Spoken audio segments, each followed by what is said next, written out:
The girl had strayed too far from the village. The forest edge of Gévaudan stretched dark beneath the September sky, and the sheep had wandered into shadow. She called to them, her voice small against the wind. The air smelled of wet earth and coming autumn. Behind her, the stone cottages of Mercois sat quiet in the valley, smoke rising thin from their chimneys. She turned back toward the path, and then she heard it.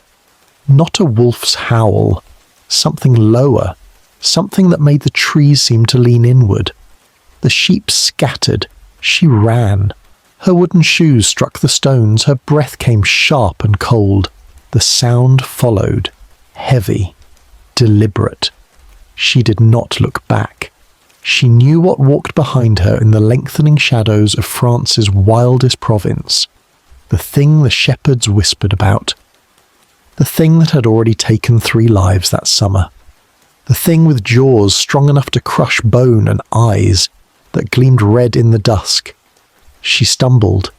The forest went silent, and somewhere between the village and the trees, the Beast of Gévaudan began to hunt. Chapter 1. The Province of Shadows. Good evening, and welcome to the Bedside Historian. The night is quiet now, and the world beyond your window has grown small and still. Wherever you are listening tonight, whatever hour finds you seeking rest, know that you have arrived at a place of calm and shadow. Perhaps you lie in darkness, or perhaps a single lamp burns low beside you. Perhaps it is late, or perhaps dawn approaches soft and grey beyond the glass. It does not matter. Time moves differently here. We are about to drift backward through the centuries, to a place where mountains touched clouds and forests held secrets that daylight could not penetrate. Before we begin our descent into history's darker corners, I ask only this. If you find value in these whispered chronicles, if these voices from the past bring you comfort or curiosity, please consider subscribing to this channel. It is a small gesture, but it helps these stories reach others who wander sleepless through the night. And if you would be so kind, leave a mark that you are here. A sign that this video found you. It helps more than you might know. The algorithm, that strange modern oracle, favours such kindness. Now then, let us begin. Let us journey to France, to the year 1764, to a province where stone and sky and silence reigned, and where something came hunting that would change how men understood the natural world. The province of Gévaudan lay in the south of France, tucked high in the massif central, where the earth rose sharp and unforgiving toward heaven. It was a land of granite peaks and deep valleys, of forests that had stood since Rome fell, of villages that clung to hillsides like lichen to rock. The people who lived there were not wealthy. They were not soft. They were peasants and shepherds, farmers and woodcutters, men and women whose lives moved with the seasons and whose faith in God was matched only by their respect for the wilderness that surrounded them. The province belonged to the Diocese of Mende, and it stretched across terrain so rugged that royal authority reached it only lightly, like winter sun through heavy cloud. Here, the king's law was a distant thing. Here, the church spoke louder than Versailles. Here, wolves were common, and death in the forest surprised no one. The villages bore names that sounded like prayers or curses depending on the wind. Paulac, Juliange, Over, Mercois, Saint-Étienne de Lugdarès. They were small clusters of stone houses with thatched roofs, with walls 3 feet thick against the cold, with windows no larger than a man's hand. Smoke rose from their chimneys in thin grey lines, carrying the smell of burning oak and chestnuts roasting over fire. In summer, the meadows turned green and gold, and children took the sheep to high pastures where wildflowers grew thick and the air tasted of herbs. In winter, snow buried the roads and isolated each village completely, and families lived on what they had stored. Dried meat, preserved vegetables, grain ground fine and baked into heavy bread that sustained life if not joy. The people dressed in wool and linen, in browns and greys that matched the land itself. Women wore long skirts and aprons, their hair covered with cloth caps, their hands rough from spinning and washing and working soil that yielded little. Men wore breeches and leather vests, their faces weathered dark from sun and wind, their backs bent from labour that began in childhood and ended only with death. Children went barefoot in summer and wrapped their feet in rags stuffed into wooden clogs in winter. There were no schools, there were few books. Knowledge passed mouth to ear, generation to generation, in the form of prayers and warnings and stories about what lived beyond the firelight. The forests of Gévaudan were not like the managed woods of the lowlands. These were ancient tangles of oak and beech and pine, thick with undergrowth, dark even at midday, filled with sounds that had no visible source. Boars rooted in the shadows, deer moved silent as ghosts between the trees, badgers dug deep beneath roots that had drunk from soil older than Christianity, and wolves, always wolves, their howls rising at dusk and dawn, their tracks visible in mud and snow, their presence accepted as part of the natural order that God had established when he separated light from darkness. A wolf might take a sheep, a wolf might take a calf. Sometimes, rarely, a wolf might attack a person, though such events were uncommon enough to be remarked upon, remembered, woven into cautionary tales told to children who strayed too far from home. The rhythm of life in Gévaudan followed patterns unchanged for centuries. Men rose before dawn and worked until dark. Women tended fires and children and animals with equal care. The church marked time through saints' days and holy festivals. Easter and Christmas were the great anchors of the year, but there were smaller observances too. Candlemas in February when candles were blessed, St. John's Eve in June when bonfires burned to ward off evil, All Souls' Day in November when the dead were remembered and the barrier between worlds grew thin. Priests held authority second only to God. They baptized infants, married couples, buried the dead, heard confessions, administered last rites. They were often the only educated men in a village, the only ones who could read Latin, the only ones who understood the mysteries that lay beyond the immediate and physical world. The roads were poor. Horses and mules carried goods between villages, their hooves striking stone with sharp echoes that carried far in the mountain air. Peddlers came in summer with salt and needles and ribbons, their arrival an event worth gathering for. News travelled slowly. What happened in Paris might not reach Gévaudan for weeks or months. What happened in Gévaudan often never reached Paris at all. The province existed in a kind of temporal isolation, a pocket of France where medieval rhythms persisted well into the Age of Enlightenment, where superstition and faith were indistinguishable, where the boundary between the natural and supernatural remained permeable and uncertain. The year 1764 began like any other. Winter held the mountains in its grip through March. Snow lay deep on the high pastures. Ice formed thick on the streams that fed the rivers that eventually found their way to distant seas. Men repaired tools and women mended clothing, and children huddled near fires listening to stories about saints who had walked these same mountains centuries before, performing miracles that proved God's favour still rested on this hard land. When spring finally came, it came slowly. The snow retreated upward, revealing brown grass and grey stone. Lambs were born, their bleating a sound of renewal after months of silence. Fields were ploughed and planted. The cycle continued as it always had, as it always would. No one suspected that summer would bring something unprecedented. No one imagined that the forest darkness concealed anything more dangerous than the wolves that had always lived there. No one foresaw that children would stop playing near the tree line, that women would refuse to walk alone even in daylight, that men would sleep with muskets loaded beside their beds.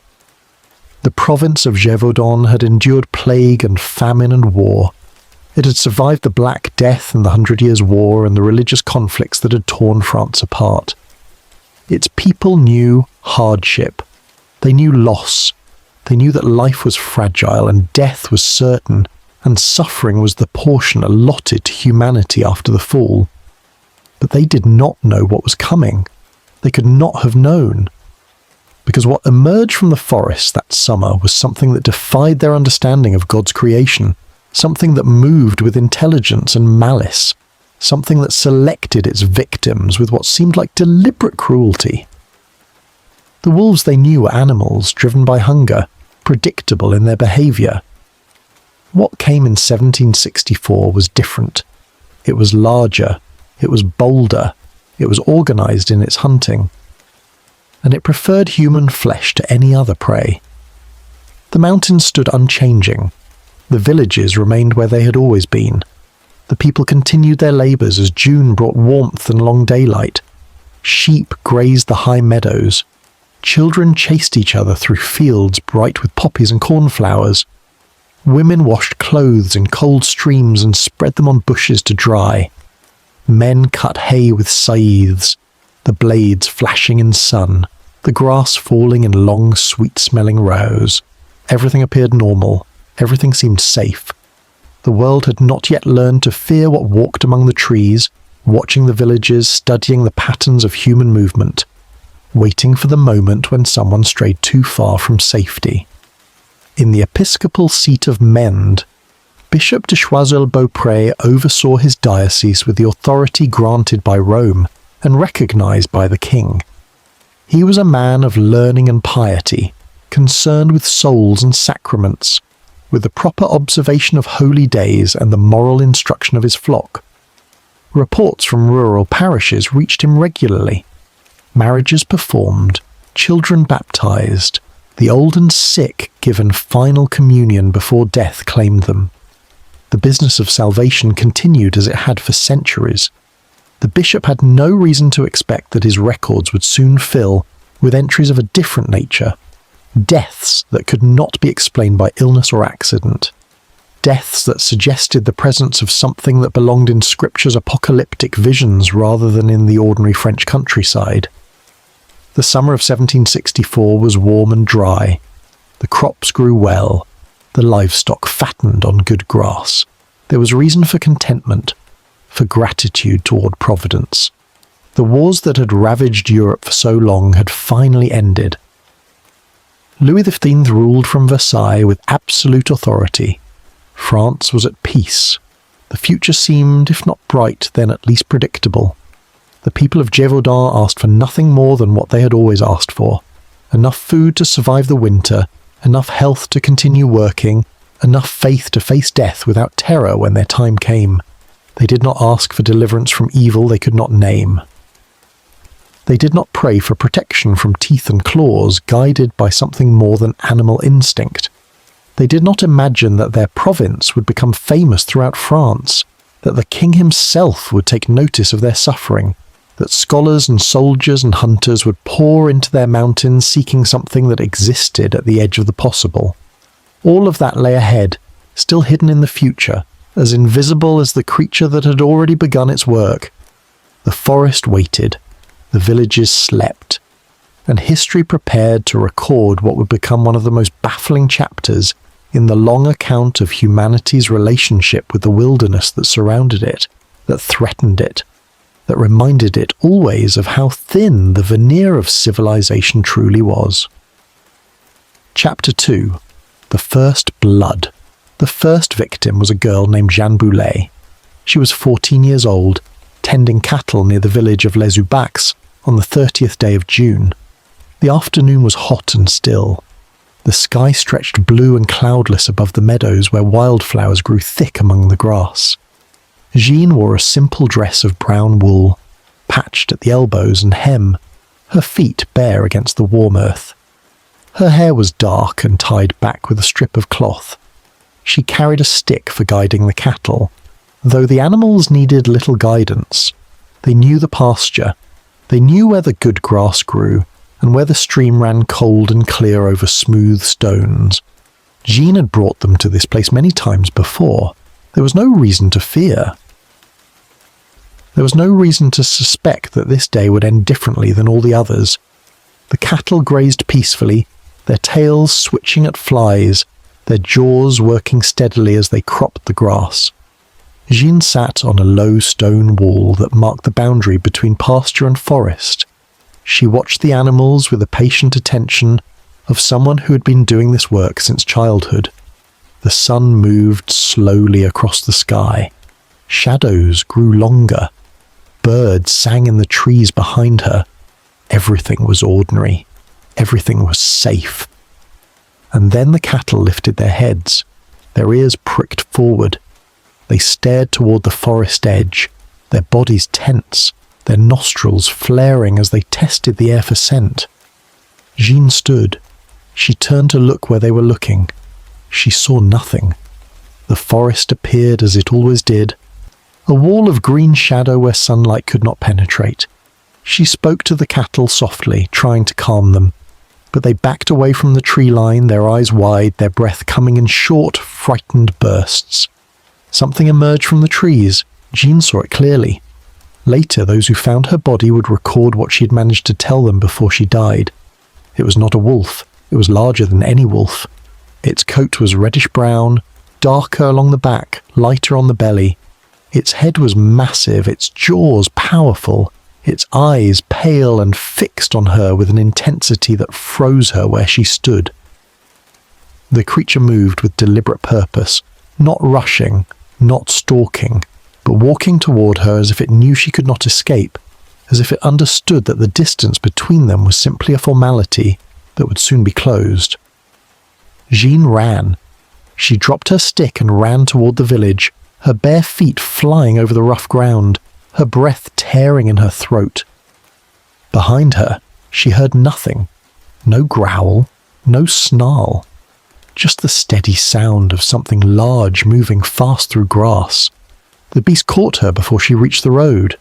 It struck her from behind with enough force to knock her forward onto her hands and knees. She screamed. The sound carried across the meadow, high and desperate, a sound that made the cattle scatter and brought men running from the nearest houses. But they were too far away. By the time they reached the pasture, the attack was over. They found Jean lying in the grass, her dress torn, her throat opened by teeth that had severed arteries and windpipe with surgical precision. Blood darkened the ground beneath her. Her eyes were open, staring at the sky. She was still alive, barely, her breath bubbling through the wound in her neck. The men lifted her carefully. They carried her toward the village, knowing already that she would not survive. She died before they reached the first house, her body going limp in their arms, her blood soaking their shirts and hands. The men who witnessed this were not easily frightened. They had lived their entire lives in country where danger was commonplace. They had seen death in many forms. They had buried children taken by fever, women who died in childbirth, men crushed by falling trees or kicked by horses. They understood mortality. They accepted it as God's will. But this was different. The wounds on Jean's body were too extensive, too savage. The creature that killed her had not been driven by hunger. It had killed with what seemed like rage, tearing flesh far beyond what was necessary to end life. Wolves killed to eat. This thing had killed for reasons they could not comprehend. Word spread through the villages surrounding Les Hubacs with the speed that fear always travels. By nightfall, everyone within 10 miles knew that something had attacked and killed a young girl in broad daylight. The priests were consulted. They offered the explanations that faith provided. Perhaps this was God's judgment on the province for some collective sin. Perhaps the people had grown lax in their devotions. Perhaps they needed to pray harder, attend Mass more faithfully, give more generously to the church. The priests organized special services. They blessed the fields and forests. They sprinkled holy water on the roads leading from village to village. They assured the frightened peasants that faith would protect them, that God would not allow the innocent to suffer without purpose. But the attacks continued. 3 days after Jean Boulet died, another girl was attacked near the village of Puy-Laurent. Her name was not recorded in the surviving documents, an omission that spoke to her low station, to the fact that peasant children often passed through the world leaving no mark on official records. She survived the attack, barely. The creature had seized her by the arm and attempted to drag her into the forest. She fought. She screamed. Men working nearby heard her cries and came running with axes and scythes. The beast released her and vanished into the trees before they could reach it. The girl's arm was mangled, the flesh torn to the bone. The wounds infected within days despite the poultices and prayers applied by the village healers. She lived, but she would never use that arm properly again. 2 weeks later, a 15-year-old girl named Solange Rodier was attacked while watching sheep near the hamlet of Cheylard-l'Évêque. Like Jeanne Boulet, she was alone. Like Jeanne, she was taken by surprise. But Solange was stronger, or luckier, or perhaps God had not yet finished with her. When the beast seized her, she struck it in the face with the staff she carried. The creature recoiled. In that moment of hesitation, bulls from the herd she was tending charged toward the commotion. The beast retreated before their horns and hooves, slipping back into the forest shadow. Solange collapsed, her dress torn, her shoulder bleeding from deep punctures where teeth had nearly closed. Men found her unconscious in the pasture. They carried her home. The village priest administered last rites, certain she would not survive the night. But Solange did survive. She woke the next morning with fever burning through her body. The wounds festered despite constant care. For weeks she hovered between life and death, while her family prayed and the priest visited daily with communion and holy oil. Eventually, slowly, she began to recover. She would live to be an old woman, and she would tell her story many times, always with the same details, always insisting that what attacked her was no ordinary wolf. By the end of August, 5 people had been attacked. 3 were dead. The pattern was unmistakable. The creature preferred lone targets, especially women and children. It attacked during daylight hours, showing none of the nocturnal habits typical of wolves.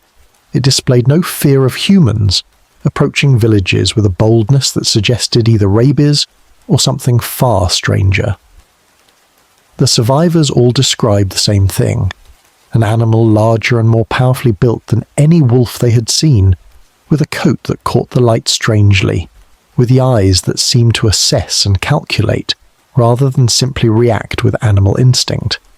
Some said its tail was longer than a wolf's tail. Some said its head was shaped differently, more massive through the jaw and skull. Some said it made no sound, even when charging. These details varied, but the core description remained consistent enough that the authorities began to take notice. The provincial administrators in Mende received reports from rural parishes. They read accounts of attacks that sounded fantastic, exaggerated, the product of peasant superstition and ignorance. But the bodies were real. The wounds were documented by surgeons who examined the dead and treated the survivors. Whatever was killing people in the countryside of Gévaudan was not a creation of fevered imagination. It was flesh and blood and teeth. It left tracks in mud and snow. It could be tracked. It could presumably be killed. The administrators consulted among themselves. They sent letters to Versailles, carefully worded reports that acknowledged the problem while downplaying its severity. They did not want to appear incompetent. They did not want the crown to think they had lost control of their province, but they needed help. The local hunters, skilled as they were with musket and trap, had failed to locate the creature despite weeks of searching the forests. September brought cold rain and early frost. The leaves began to turn gold and red against grey skies. The harvest came in, wheat and rye cut and threshed and stored against the coming winter. Families prepared for the long dark months ahead, smoking meat, drying vegetables, chopping wood until it was stacked higher than a man's head against the cottage walls. And still the attacks continued. A boy of 12 was taken while collecting chestnuts in the forest near Fontaine. His body was found 3 days later, half eaten, the flesh torn from his bones by teeth and claws. A woman washing clothes in a stream near Chanelay was attacked and killed, her body left in the shallow water, her blood staining the current red for hours afterward. An elderly man travelling alone between villages disappeared entirely. Search parties found his walking stick and his leather satchel, but no body, no bones, nothing to bury or mourn over properly. Fear settled over Gévaudan like the fog that rolled through the valleys on autumn mornings. Parents kept children close. Women refused to work alone in the fields. Men began carrying weapons everywhere, not just when hunting, but when tending animals or cutting wood, or simply walking from one place to another. The priests prayed with increased fervour. Special masses were held asking for divine intervention. Relics were brought out and paraded through villages, blessed objects that had supposedly worked miracles in ages past. The Bishop of Mende issued a pastoral letter calling for repentance and increased piety. He suggested that the attacks were a form of divine chastisement, God's way of reminding his people that they lived at his mercy, that death could come at any moment, that earthly life was merely preparation for eternal judgment. But theology offered little comfort to mothers who feared for their children, to men who saw their livelihoods threatened, to communities that felt hunted in their own ancestral lands. The creature that stalked Gévaudan showed no respect for prayer or holy water. It killed without pattern or mercy. And as autumn deepened into winter, as the days grew short and the nights grew long, the people began to understand that whatever had come among them was not going to leave on its own. It would have to be hunted. It would have to be found and destroyed. And that task would require more than peasant farmers with old muskets and half-trained dogs. It would require expertise. It would require authority. It would require the attention of the king himself far away in Versailles, where the marble halls and gilded mirrors reflected a world utterly divorced from the savage reality of France's rural provinces, where courtiers played at shepherds and milkmaids, while real shepherds died in fields stained red with blood that would not wash away with the winter rains. Chapter 3. The King's Attention. The Palace of Versailles existed in a realm of perpetual artifice, a creation of marble and gold and mirrors designed to demonstrate the absolute power of the French monarchy. Louis XV ruled from this glittering centre of civilization, with the authority granted by divine right and reinforced by armies and bureaucrats who extended his will across the entire kingdom. The king was 54 years old in the autumn of 1764, no longer the handsome youth who had ascended to the throne decades earlier, but still vigorous, still commanding, still the embodiment of France itself. He rose each morning in ceremonies prescribed by centuries of tradition. He dressed in silk and velvet while courtiers attended. He heard mass in the royal chapel. He held council with ministers who managed the business of state. He dined in public while hundreds watched, and in the evenings he retreated to private apartments where mistresses entertained him, and the burdens of kingship could be temporarily forgotten. Versailles was a world entire unto itself.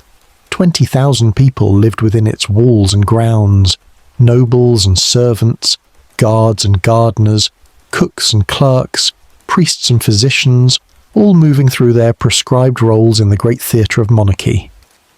News from the provinces reached the palace constantly.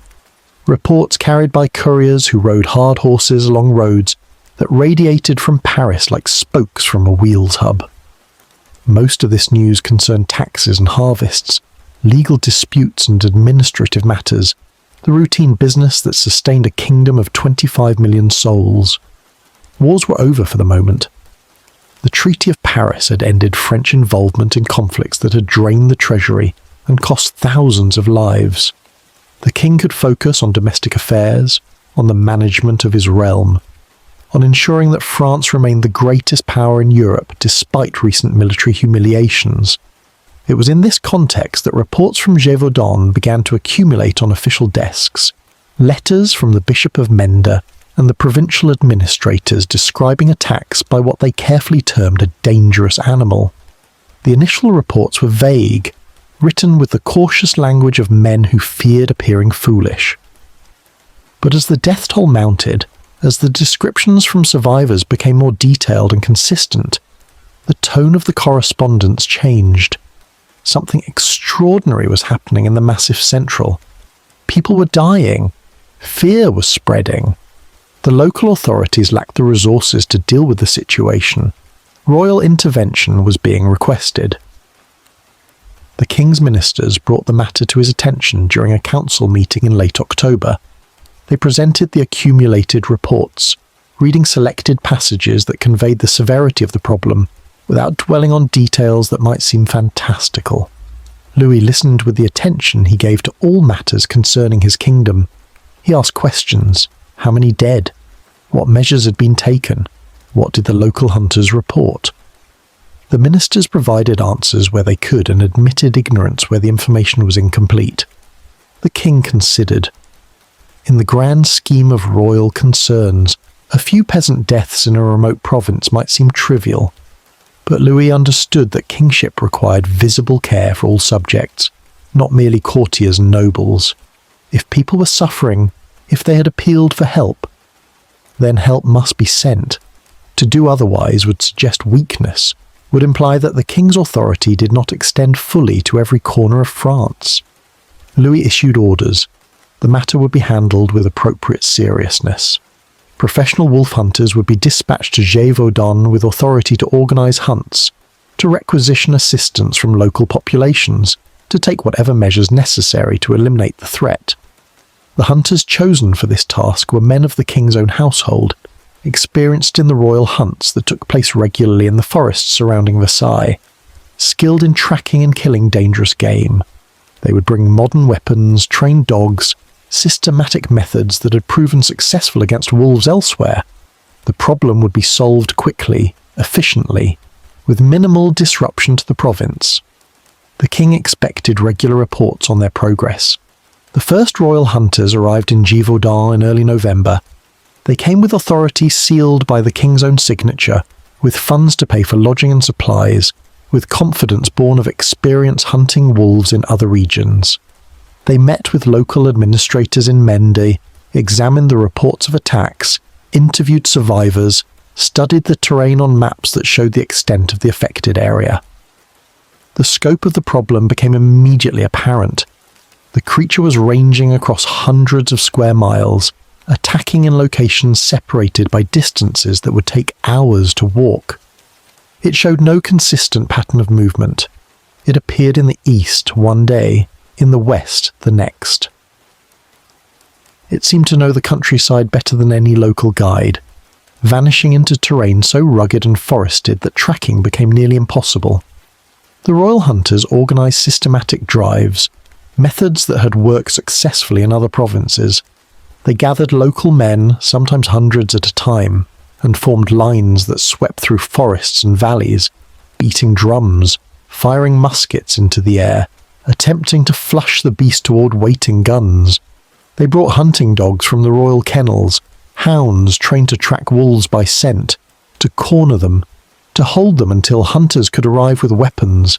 They set traps along known game trails, steel jaws strong enough to break bone, baited with meat and covered carefully with leaves. They posted watches at night near villages that had suffered attacks.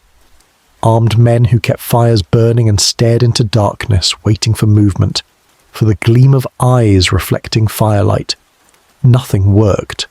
The drives produced no result except exhaustion among the peasants forced to participate. The dogs picked up scents and followed them eagerly into the forest, only to return hours later confused and tired, having lost the trail in streams or on bare rock.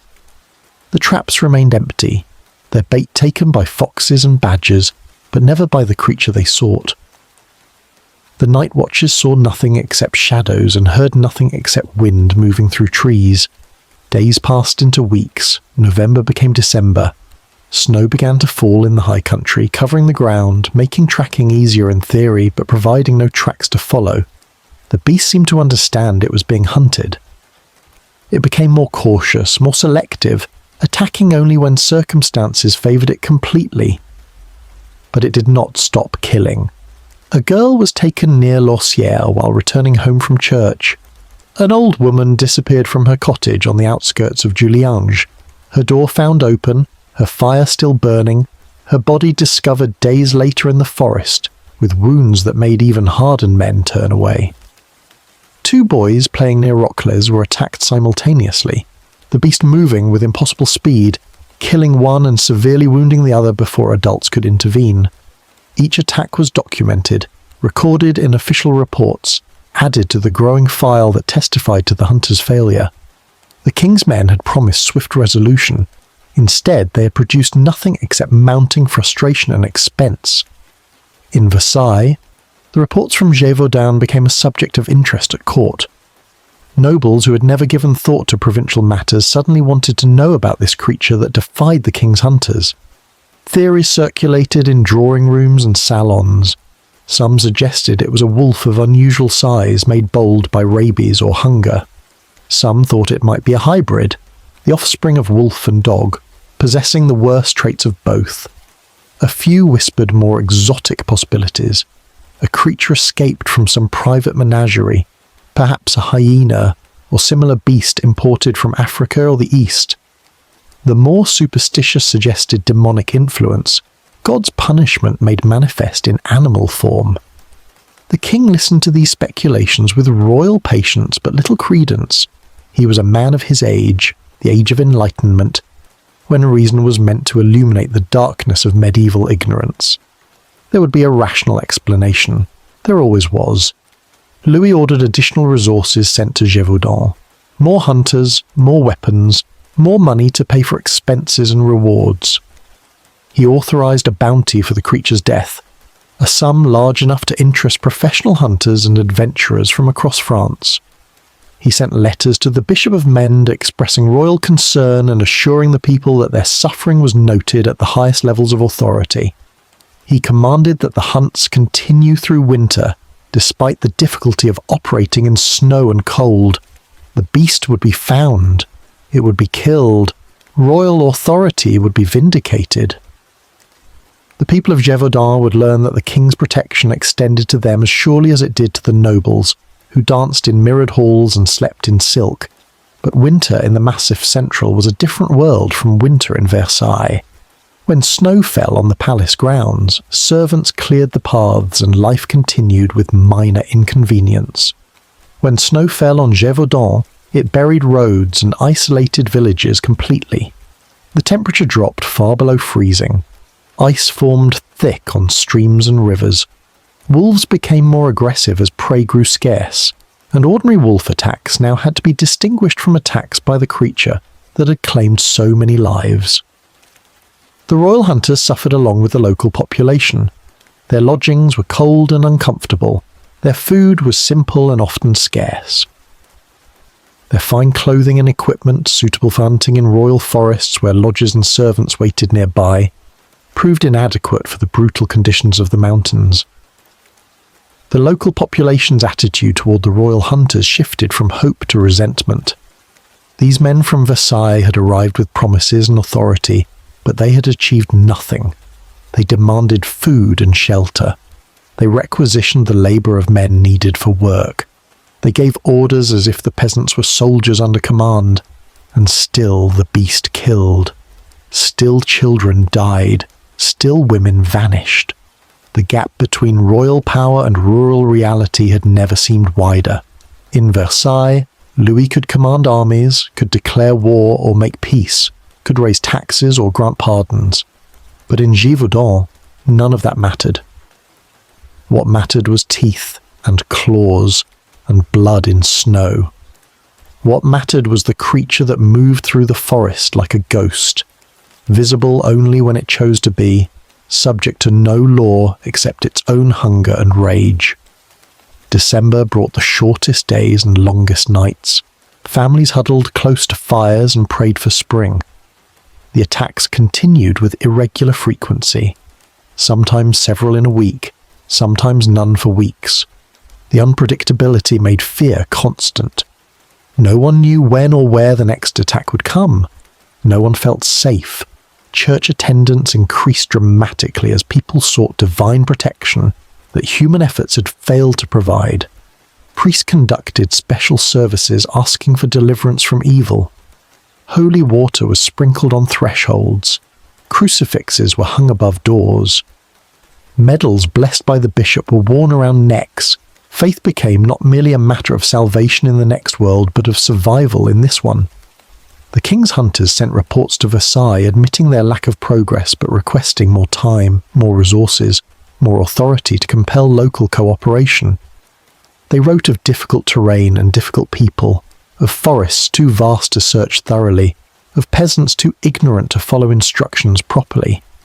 They did not write of their own inadequacy, of skills suited to royal hunts where game was plentiful and conditions controlled, proving useless in wilderness that defied control.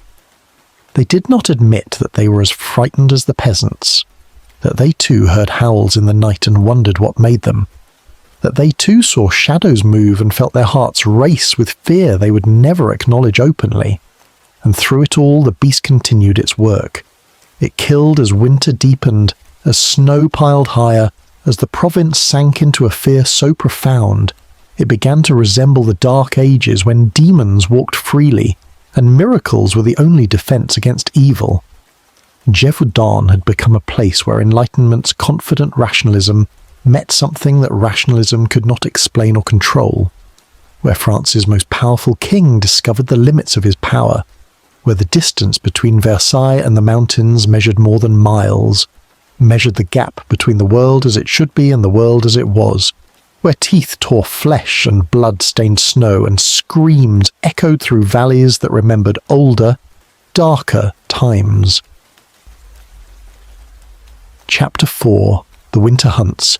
January of 1765 arrived with cold that turned breath to frost and made the ground ring like iron beneath boots and hooves.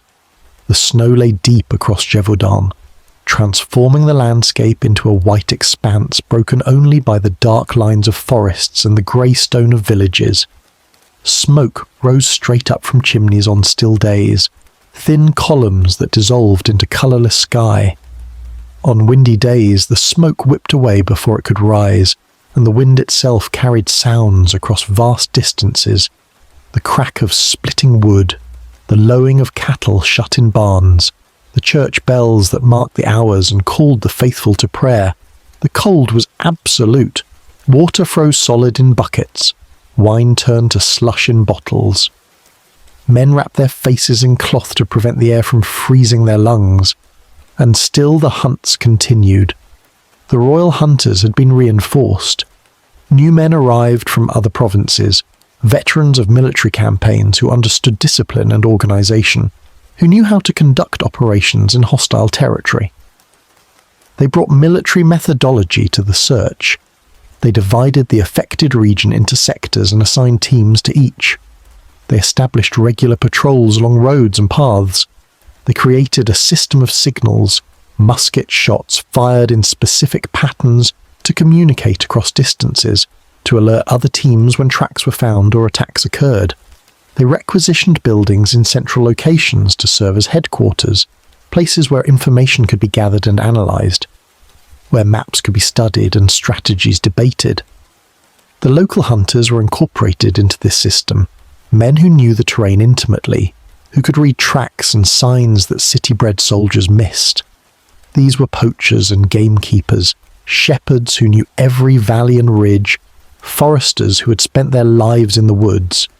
They brought knowledge that no map could provide, understanding of how animals moved through this country, where they denned and fed and travelled. The combination of military organisation and local expertise should have been effective, should have produced results, should have cornered and killed a creature that was, after all, only flesh and blood, despite the legends that were already forming around it. But the beast seemed to know when it was being hunted. Tracks would be found, clear prints in fresh snow, and teams would follow them with dogs straining at leashes and men checking their muskets and priming their powder. The tracks would lead into forest or onto bare rock or into streams where they vanished. Hours would be spent searching for where the trail continued. Sometimes it was found, sometimes the hunt would resume, but it always ended the same way. The tracks would disappear, the dogs would lose the scent, the men would stand in snow-covered forest as darkness came early, as cold deepened, as the realization settled that they had failed again. The creature's tracks revealed information that was carefully recorded. The paw prints were larger than those of normal wolves, measuring nearly 5 inches across. The stride was longer, suggesting an animal of considerable size and power. The depth of the prints in snow indicated weight significantly greater than typical wolves. But most disturbing was the pattern of movement. Wolves travelled in predictable ways, following game trails, moving through territory they claimed as their own. This creature ranged seemingly at random, covering enormous distances between attacks, appearing in locations that suggested either multiple animals or a single beast, with territory spanning hundreds of square miles. The experts examined the evidence and found themselves unable to reach consensus. Some insisted it must be a wolf, albeit an unusually large one. Others believed it was something else, perhaps a hybrid or an exotic species unknown in France.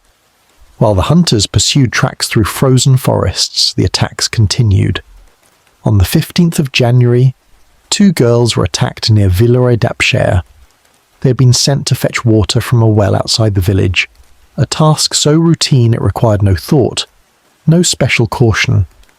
The beast emerged from behind a stone shed and struck them before they could scream. One died instantly, her skull crushed by jaws powerful enough to shatter bone. The other fought with desperate strength, striking the creature with the wooden bucket she carried. The beast released her and fled when men came running from nearby houses. The surviving girl was brought to the village church where the priest tended her wounds and listened to her account. She described an animal that stood nearly as high as a calf, with a coat that was neither entirely red nor brown but something between, with a white patch on its chest, with ears smaller than a wolf's ears, with a tail that seemed too long and thick. This description matched details from other survivors so precisely that it could not be coincidence or imagination. The creature existed. It was real. And it possessed characteristics that set it apart from ordinary wolves. The royal hunters interviewed the girl themselves, pressing her for details, showing her drawings of various animals to see if she could identify what had attacked her. She insisted it was like nothing she had seen before. Not a wolf, though wolf-like. Not a dog, though it had some dog characteristics. Something else. Something that did not fit into the neat categories that natural philosophers use to organize God's creation. The hunts intensified. Teams went out before dawn and returned after dark, spending entire days in cold that numbed fingers and toes despite thick clothing. They carried dried meat and bread, eating while they walked, not stopping unless the trail demanded it. They slept in barns and shepherds' huts, anywhere they could find shelter when night caught them far from villages. The dogs suffered worst of all. Their paws bled from walking on frozen snow. Their coats, thick as they were, could not protect them from cold that penetrated to bone. Several died, simply lying down during rests and not rising again, their hearts stopped by exposure and exhaustion. The peasants watched these efforts with mixed feelings. Part of them appreciated that the king had sent help, that men were risking their lives to protect people who normally received no attention from Versailles. But another part resented the disruption, the demands for food and lodging, the commandeering of dogs and horses, the orders that treated free farmers as servants. And underlying everything was the growing suspicion that these hunters, for all their authority and equipment, were no more capable of stopping the beast than local men with old muskets and homemade traps. February brought no relief. If anything, the attacks increased in frequency and savagery. A boy of 10 was taken while playing in snow near his family's cottage. His mother heard him scream and ran outside in time to see the beast dragging him toward the forest. She ran after them, weaponless, driven by maternal instincts stronger than fear. The creature dropped the boy and turned on her. She grabbed a broken branch and struck at it, screaming for help, knowing she was going to die but determined to save her child if possible. Men from neighbouring cottages arrived with axes and scythes. The beast fled before them.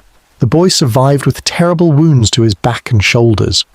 The mother was unharmed physically but broken in spirit, knowing how close she had come to watching her son die, knowing that the branch she wielded would have been useless if the creature had pressed its attack.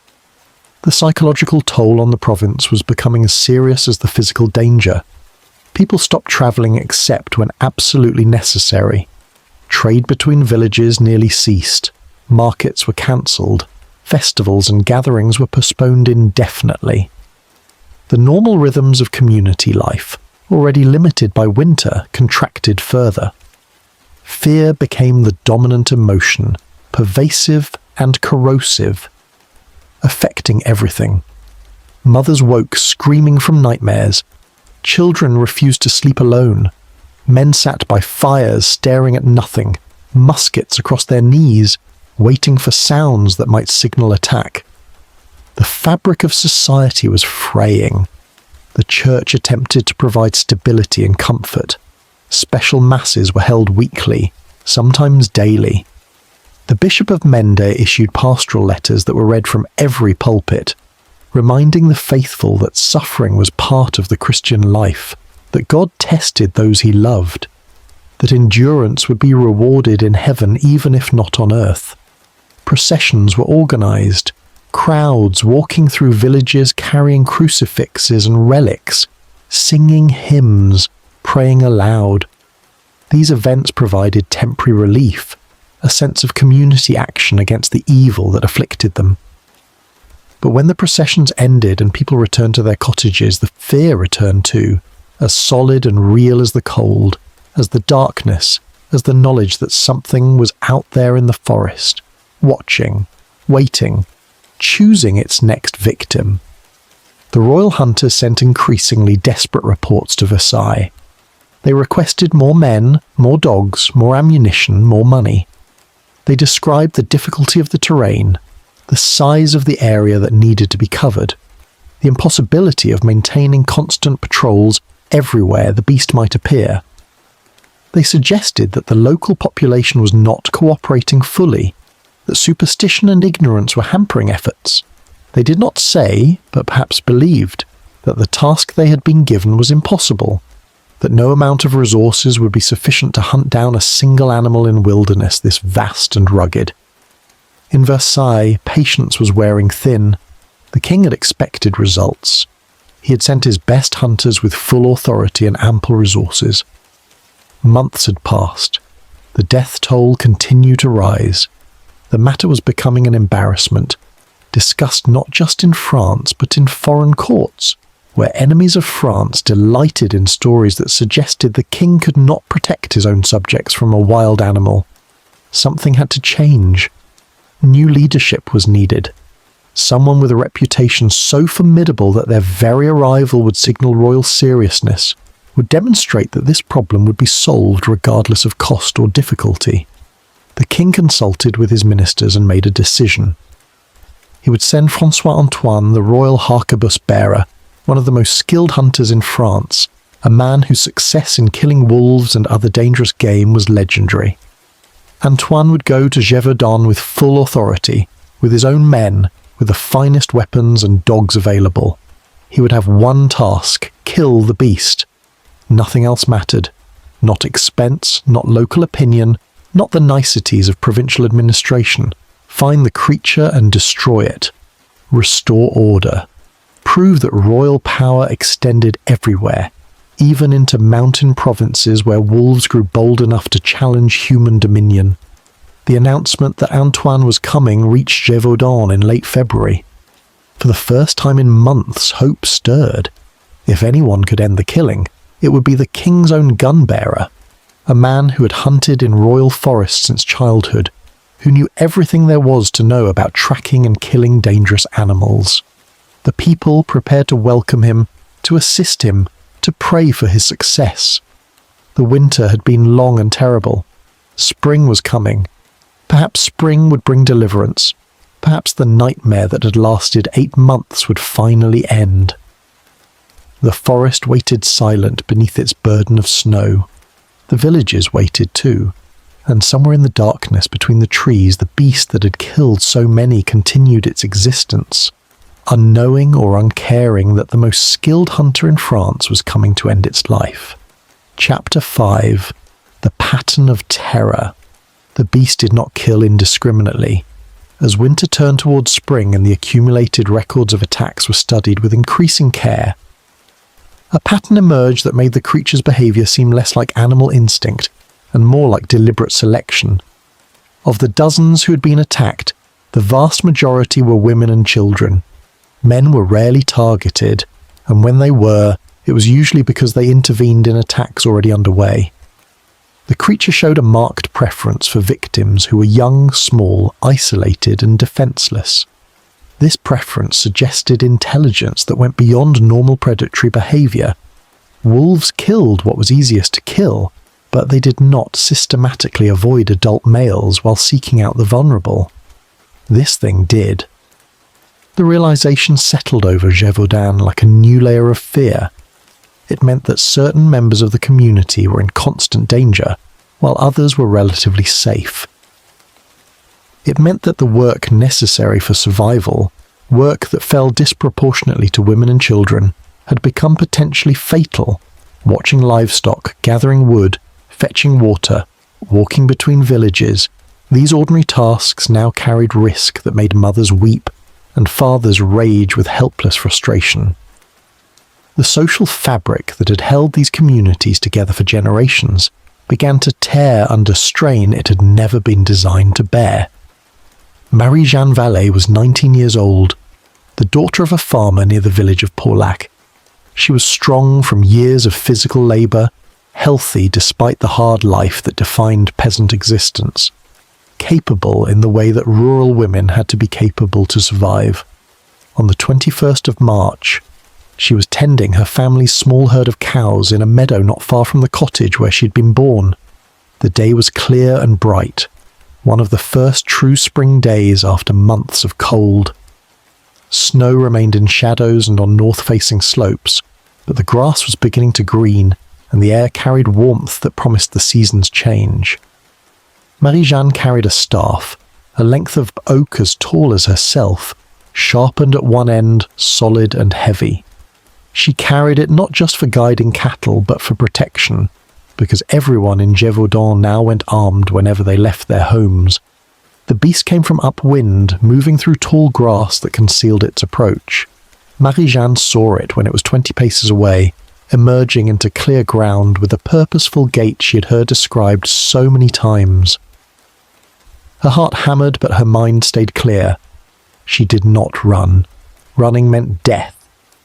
She planted the staff in the ground and held it like a spear, pointing toward the creature. The beast slowed. It circled to the left. Marie-Jeanne turned to keep the staff between them. They moved in this manner for several moments, the beast testing, Marie-Jeanne holding her ground. Then it charged. The creature came fast and low, committed to the attack in a way that left no room for hesitation. Marie-Jeanne drove the sharpened end of her staff forward with all her strength. The point struck the beast in the chest, penetrated hide and muscle, drove deep enough to cause real damage. The creature screamed, a sound unlike anything Marie-Jeanne had heard, not a howl or growl, but something almost human in its expression of pain and rage. It twisted away from the staff, breaking the point off in its chest, blood darkening its fur. Marie-Jeanne stumbled backward. The beast gathered itself for another charge, and then men came running from the village, alerted by the cattle that had scattered in panic. The beast saw them coming. It turned and fled into the forest, leaving a trail of blood across the meadow grass. Marie-Jeanne's defense became famous throughout the province within days. She was the first person to wound the creature seriously, the first to stand and fight rather than flee or die. The broken staff point that had remained in the beast's chest gave hope that the creature could be injured, could bleed, could potentially be killed if only someone got close enough with the right weapon. Church bells rang in celebration. The bishop sent a letter of commendation. Local officials recorded her account in detail, hoping it might provide information useful to the hunters.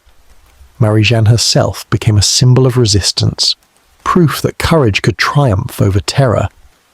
But not everyone could be Marie-Jeanne. Not everyone had her strength or her presence of mind or her luck in having men close enough to intervene before the beast could press its attack. The killing continued. In early April, a girl of 8 was taken while playing near her home in Chanalel. Her name was Anne Charbonnier. She had wandered 30 paces from her family's cottage, still within sight of the door, close enough that her mother could hear her singing to herself as she picked early wildflowers. The beast appeared suddenly, seized the child by the head, and dragged her into nearby brush before her mother could cross the distance between them. Men pursued immediately, following the trail of small broken flowers and disturbed earth. They found Anne's body an hour later. The beast had fed briefly before abandoning its kill. The mother never recovered her sanity. She spent the rest of her life in silence, sitting by the window, staring toward the place where her daughter had been taken. May brought warmer weather and longer days. The snow melted completely from all but the highest peaks. Streams ran full with cold water. Grass grew thick and green. Flowers bloomed across meadows that had been white and dead for months. Life returned to the land with the intensity that always follows winter in mountain country. But the return of life brought no return of safety. If anything, the attacks increased as people resumed activities that winter had curtailed. Fields needed planting, animals needed grazing in high pastures, wood needed gathering. Travel between villages increased as roads became passable. And with this increased activity came increased opportunity for the beast that had learned to hunt humans with devastating efficiency. The documentation of attacks during this period revealed details that deepen the mystery surrounding the creature. Witnesses reported that it often seemed to study its intended victims before attacking, watching from cover, waiting for moments of maximum vulnerability. It avoided groups but would attack individuals even when other people were visible in the distance. It showed no interest in livestock, despite ample opportunity to kill sheep and calves that would have been easier prey than humans. This selectivity argued against simple hunger as a motive. Hungry wolves killed what was available. This creature killed what it chose to kill. A shepherd named Jean Sevier was tending his flock near Lausière when he witnessed an attack that provided insight into the beast's methods. He was on a hillside overlooking a valley where a woman was washing clothes in a stream. The beast approached from downstream, using the noise of flowing water to conceal its movement. It crept to within 10 paces before charging. The woman heard or sensed something and turned. She had time to scream once before the creature struck her. Jean ran down the hill, shouting and waving his arms. The beast looked up at him, seemed to calculate the distance between them, then returned to its victim. Only when Jean was close enough that intervention was inevitable did the creature release the woman and retreat. The woman survived with terrible injuries.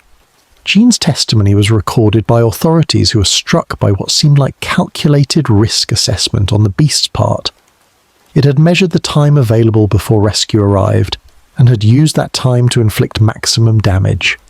Children were particularly vulnerable because they often worked alone or in small groups at tasks that took them away from adult supervision. Tending geese, watching goats, gathering herbs, collecting eggs from nests in the forest. These were jobs given to children as young as 6 or 7.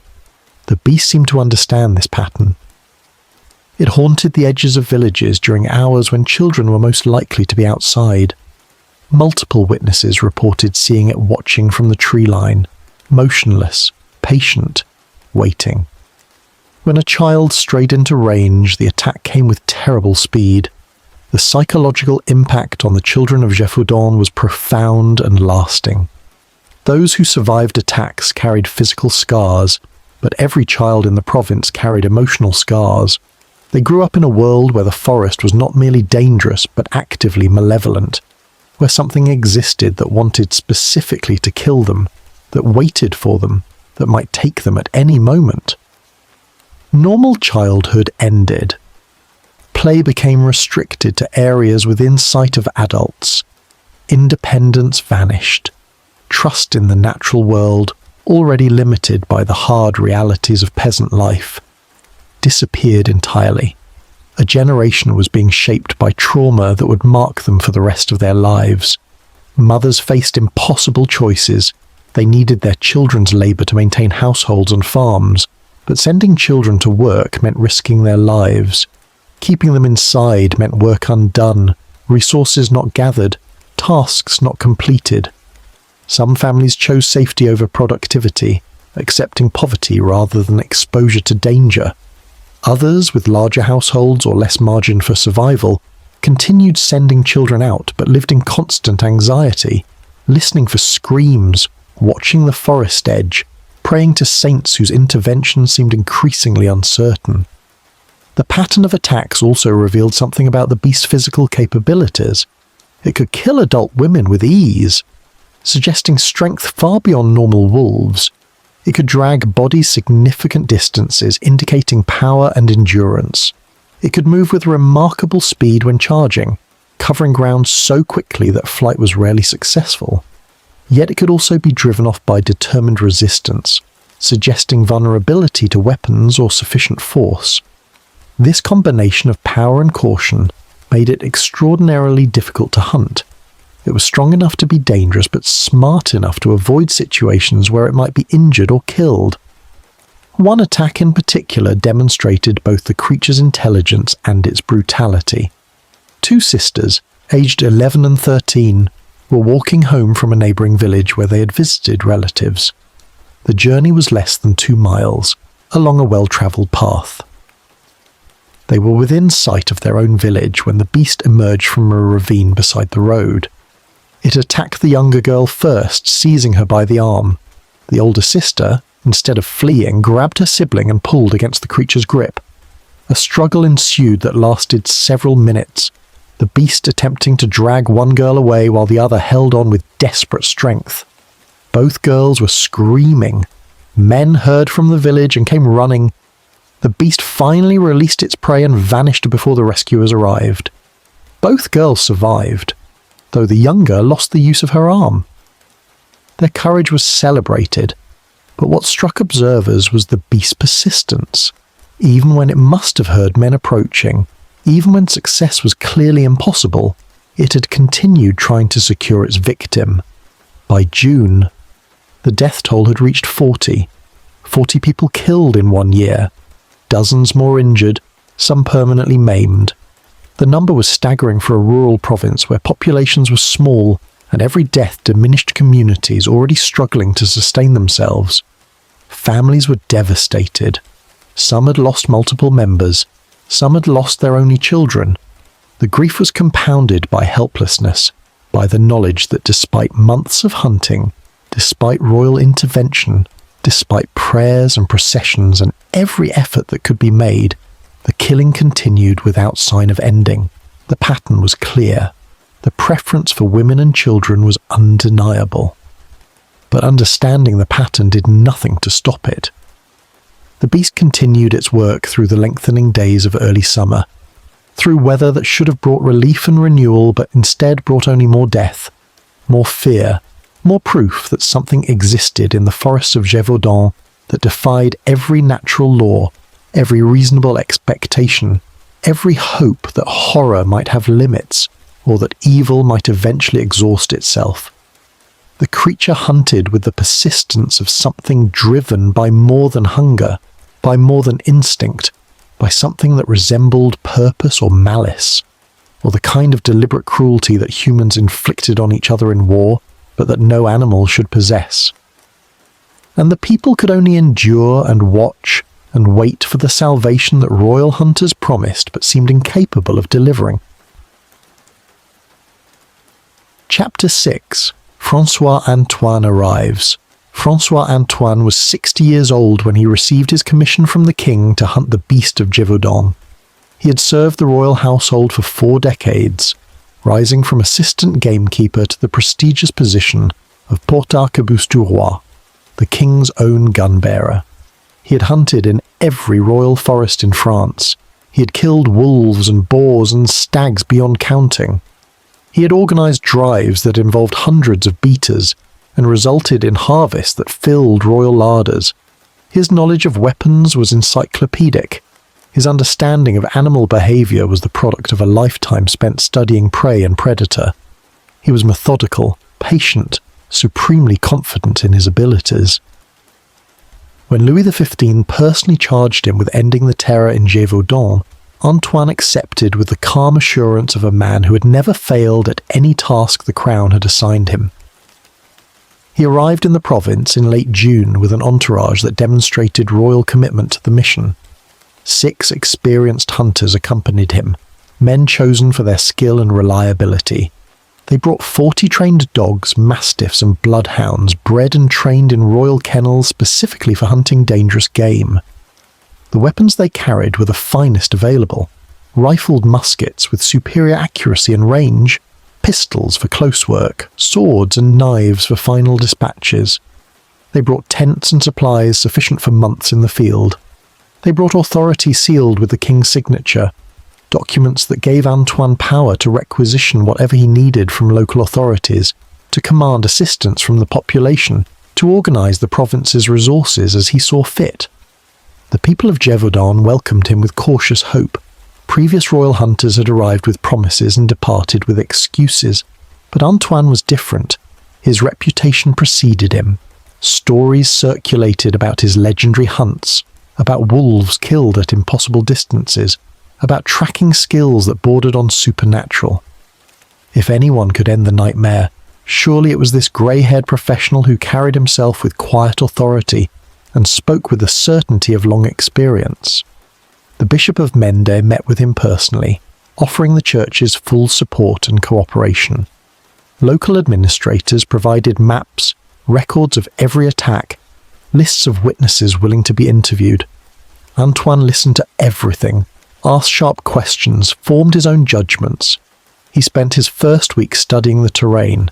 He rode through the affected region on horseback, covering ground that had seen attacks, observing sight lines and cover, noting locations where the beast might den or travel. He interviewed survivors, pressing them for details about the creature's appearance and behaviour. He examined bodies of recent victims, studying wounds with clinical detachment, measuring bite radius, assessing the force required to produce the injuries. He compiled information with the systematic thoroughness of someone who understood that successful hunting required knowledge before action. The beast had evaded capture for a year because previous hunters had relied on luck and brute force. Antoine would rely on method and expertise. His assessment of the situation was sobering. The affected area was enormous, hundreds of square miles of rugged terrain that could conceal an army, let alone a single animal. The beast showed sophisticated awareness of pursuit, suggesting intelligence unusual in any predator. The attacks displayed pattern but not predictability, making it impossible to know where the creature might appear next. Local cooperation was complicated by exhaustion and suspicion, peasants who had been promised deliverance so many times that they no longer believed it possible. Antoine recognized that he faced not merely a difficult hunt, but a challenge that would test everything he knew about tracking and killing dangerous game. He organized the hunt with military precision. The province was divided into districts, each assigned to a team with specific responsibilities. A network of informants was established in every village, people tasked with reporting any sign of the beast, any tracks or kills or sightings. Regular patrols were instituted along roads and paths, armed men who could respond quickly if attacks occurred. A system of signals was developed using church bells and musket fire, allowing rapid communication across distances. Antoine himself would lead the primary hunting party, the best men and dogs, operating wherever information suggested the beast might be found. The first organised drive occurred in early July. Antoine had received reports of tracks near the forest of Mercoire, an area that had seen multiple attacks. He assembled a force of 300 men, peasants and hunters and soldiers, and formed them into a line nearly 2 miles long. They advanced through the forest slowly, maintaining formation, making noise to drive game toward waiting guns positioned at likely escape routes. The dogs ranged ahead, following scents, their handlers reading their behaviour for signs of the quarry. The operation lasted all day. It produced deer and boars and one ordinary wolf. It did not produce the beast. Antoine was undeterred. One attempt meant nothing. Successful hunting required patience and repetition. He organised more drives, different formations, variations in timing and direction. He sent small teams into areas too rough for large operations, hunters who moved silently through terrain where the beast might feel secure. He placed watchers at water sources, knowing that all animals must drink. He set traps along game trails, devices designed by royal armourers specifically for large predators. He did everything that experience and knowledge suggested, and the beast eluded every effort. August brought frustration. Despite constant patrols and multiple organised hunts, despite the presence of the king's own gun-bearer and all his resources, the attacks continued. A girl was killed near Auvers while picking berries. A boy vanished near Chauderac, his body found days later. Each failure eroded confidence, both Antoine's and that of the population, who had invested so much hope in his arrival. Local authorities began sending worried reports to Versailles. The king inquired about progress. Antoine sent back carefully worded letters that acknowledged difficulty, while insisting that success was merely a matter of time and continued effort. The pressure intensified when courtiers at Versailles began making jokes about the invincible beast, about hunters who could not find a single animal in a province smaller than some royal parks. Word of this mockery reached Gévaudan and added humiliation to frustration. Antoine felt the weight of expectation in a way he never had before. His reputation, built over decades, was at stake. More importantly, the crown's authority was at stake. If the king's own gun-bearer failed, what did that say about royal power? What message did it send to provinces and to foreign courts? The hunt was no longer just about killing an animal. It had become a test of whether the French monarchy could protect its subjects and impose order on the natural world. In September, Antoine made a decision. If the beast would not come to him, he would go to the beast. He would abandon large operations that the creature seemed able to avoid, and focus instead on patient stalking with small teams. He had noticed that attacks often occurred in a cluster of locations northeast of Mende, in the rough country around the forest of Mercois and Mount Mouchet. Perhaps the beast denned somewhere in that region. Perhaps it could be found by systematic searching rather than dramatic drives. He took his best men and best dogs and began a methodical sweep of the area, working ridge by ridge, valley by valley, looking for tracks, for kills, for any sign of the creature's passage. On the 20th of September, the dogs picked up a scent near the Abbaye de Chaz, an old monastery surrounded by forest. They followed it with eager intensity, tails rigid, noses to ground, moving through underbrush with purpose that indicated they had found something significant. Antoine and his men hurried after them, checking their weapons, preparing for confrontation. The trail led to a ravine thick with brambles. The dogs stopped at the edge, barking furiously, refusing to enter. Antoine dismounted and approached carefully. He could hear something moving in the undergrowth ahead, something large, something that snapped branches as it shifted position. He raised his musket and fired into the thicket. The shot was answered by a howl of pain and rage. The dogs surged forward. Men followed, pushing through brambles that tore at clothing and skin. In a small clearing 30 paces into the ravine, they found a wolf. It was large, larger than most wolves, but clearly a wolf nonetheless. The musket ball had struck it in the shoulder. It was wounded, but still dangerous, snarling at the dogs that circled it. Antoine approached to within 10 paces and fired his second musket. This shot struck the wolf in the chest. It collapsed, kicked once, and died. The men dragged the carcass into open ground where it could be examined properly. Antoine studied it with growing satisfaction. The size was impressive, nearly 6 feet from nose to tail, weighing perhaps 130 pounds. The jaws were powerful, the teeth formidable. The coat was greyish-brown with darker patches, similar to description survivors had given. Could this be the beast? Antoine wanted to believe it was. The timing was perfect. The location made sense. The size and appearance matched well enough. He gave orders for the body to be preserved. It would be taken to Versailles and presented to the king as proof that the mission had been accomplished. that the terror of Gévaudan had been ended by royal authority and superior skill. News spread quickly. Church bells rang in celebration. The Bishop of Mende ordered special masses of thanksgiving. Local authorities sent congratulatory letters to Versailles, praising Antoine's success.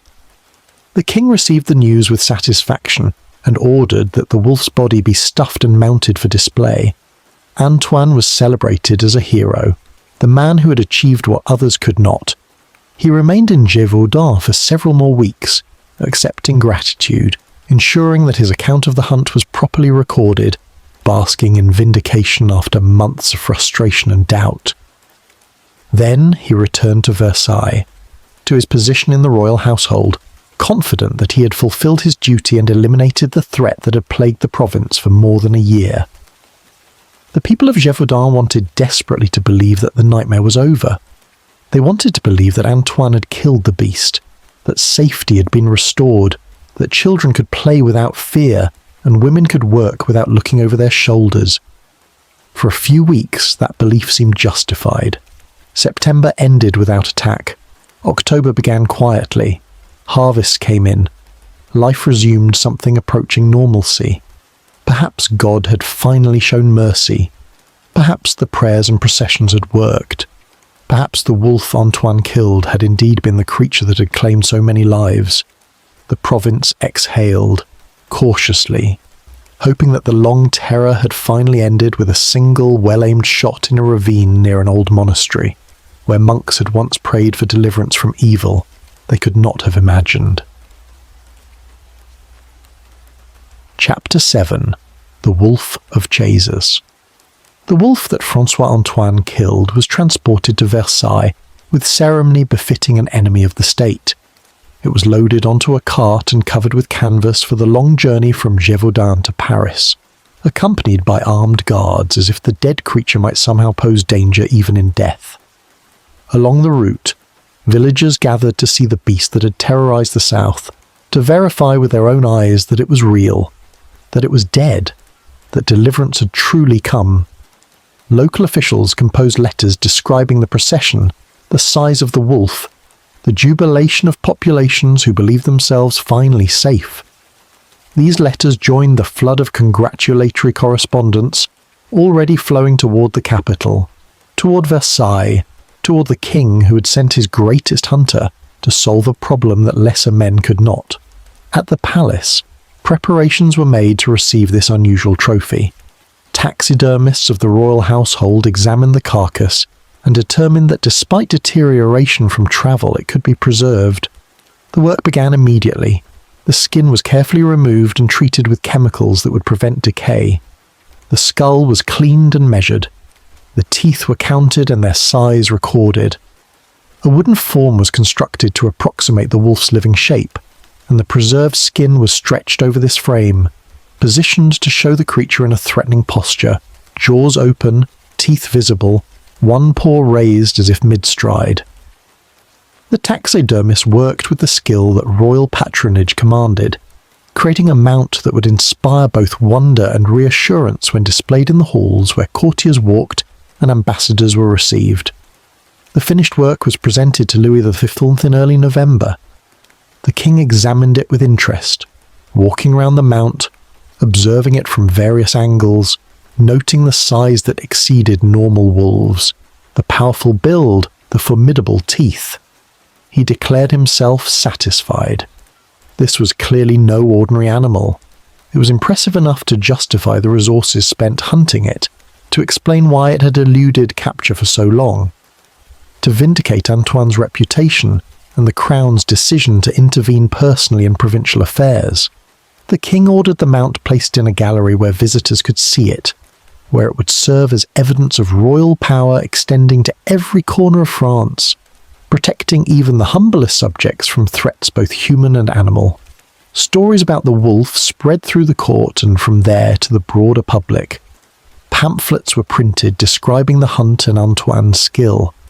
Artists created engravings showing the confrontation in dramatic terms, Antoine standing firm with musket aimed, while a monster-sized wolf charged from the forest. These images bore little resemblance to reality, but they served their purpose, providing a narrative that satisfied the need for heroes and villains, for danger overcome through courage and expertise. The Beast of Gévaudan became transformed from mystery to legend, from unsolved terror to conquered threat, from question to answer, sealed in stuffed skin and glass eyes. In Gévaudan itself, the initial relief began to curdle into something more complex. October had been quiet, yes, but October was often quiet. Autumn brought shorter days and early cold, conditions that historically reduced attacks. People wanted to believe the wolf Antoine killed was the beast, but doubt lingered. The descriptions from survivors varied in details that troubled those who examined them carefully. Some had mentioned a white patch on the chest. The wolf from Chases had no such marking. Some had described ears smaller than a wolf's ears. This specimen's ears appeared normal. Some had reported a tail that seemed unusually long and thick. This wolf's tail was proportionate to its body. These discrepancies were discussed in lowered voices, in conversations that stopped when officials approached, in the private spaces where people could speak freely without seeming to contradict royal authority. No one wanted to appear ungrateful. No one wanted to suggest that the king's gun-bearer had made a mistake or that the celebration had been premature. But the doubts existed nonetheless, whispered between neighbours, mentioned in confessionals, acknowledged in the worried glances parents exchanged when children played near the forest edge. The beast had been cunning beyond normal animal intelligence. Would it have allowed itself to be shot so easily? Would it have denned in a location that hunters searched repeatedly? Could a single wolf, even a large one, have ranged across the enormous territory where attacks had occurred? November answered these questions in the worst possible way. On the second day of the month, a boy was attacked near the village of Bessères while tending his family's sheep. He was 12 years old, strong for his age, armed with a knife and a stout staff. The attack came without warning, the creature emerging from rocks where it had been concealed, moving with the terrible speed that survivors always described. The boy fought. He stabbed with his knife and felt the blade sink into fur and flesh. The beast released him and fled. The boy collapsed, bleeding from wounds to his shoulder and face. He was found by his father and carried home. A surgeon from Mende was summoned. The wounds were cleaned and stitched. The boy survived. Fevered and delirious for days, but he survived. The news reached local authorities quickly. They examined the boy, interviewed him, documented his wounds. Then they sent urgent letters to Versailles. The attacks had resumed. Whatever Antoine had killed near Chazes, it had not been the beast.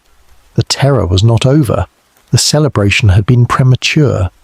The stuffed wolf in the palace gallery, impressive as it was, represented only a partial success. An ordinary wolf killed while the real creature remained at large. The implications were devastating. If the king's own gun-bearer could be mistaken, if royal resources could be applied with such confidence, and yet miss the mark, then what hope remained? How could this thing be stopped? The court's reaction to this news was complicated by politics and pride. Antoine's triumph had been celebrated publicly. The king himself had endorsed the conclusion that the beast was dead. Courtiers had composed verses praising the hunt's success. Foreign ambassadors had been informed that the matter was resolved. To now admit error would embarrass the crown and provide ammunition to critics who already questioned French competence in the wake of recent military defeats.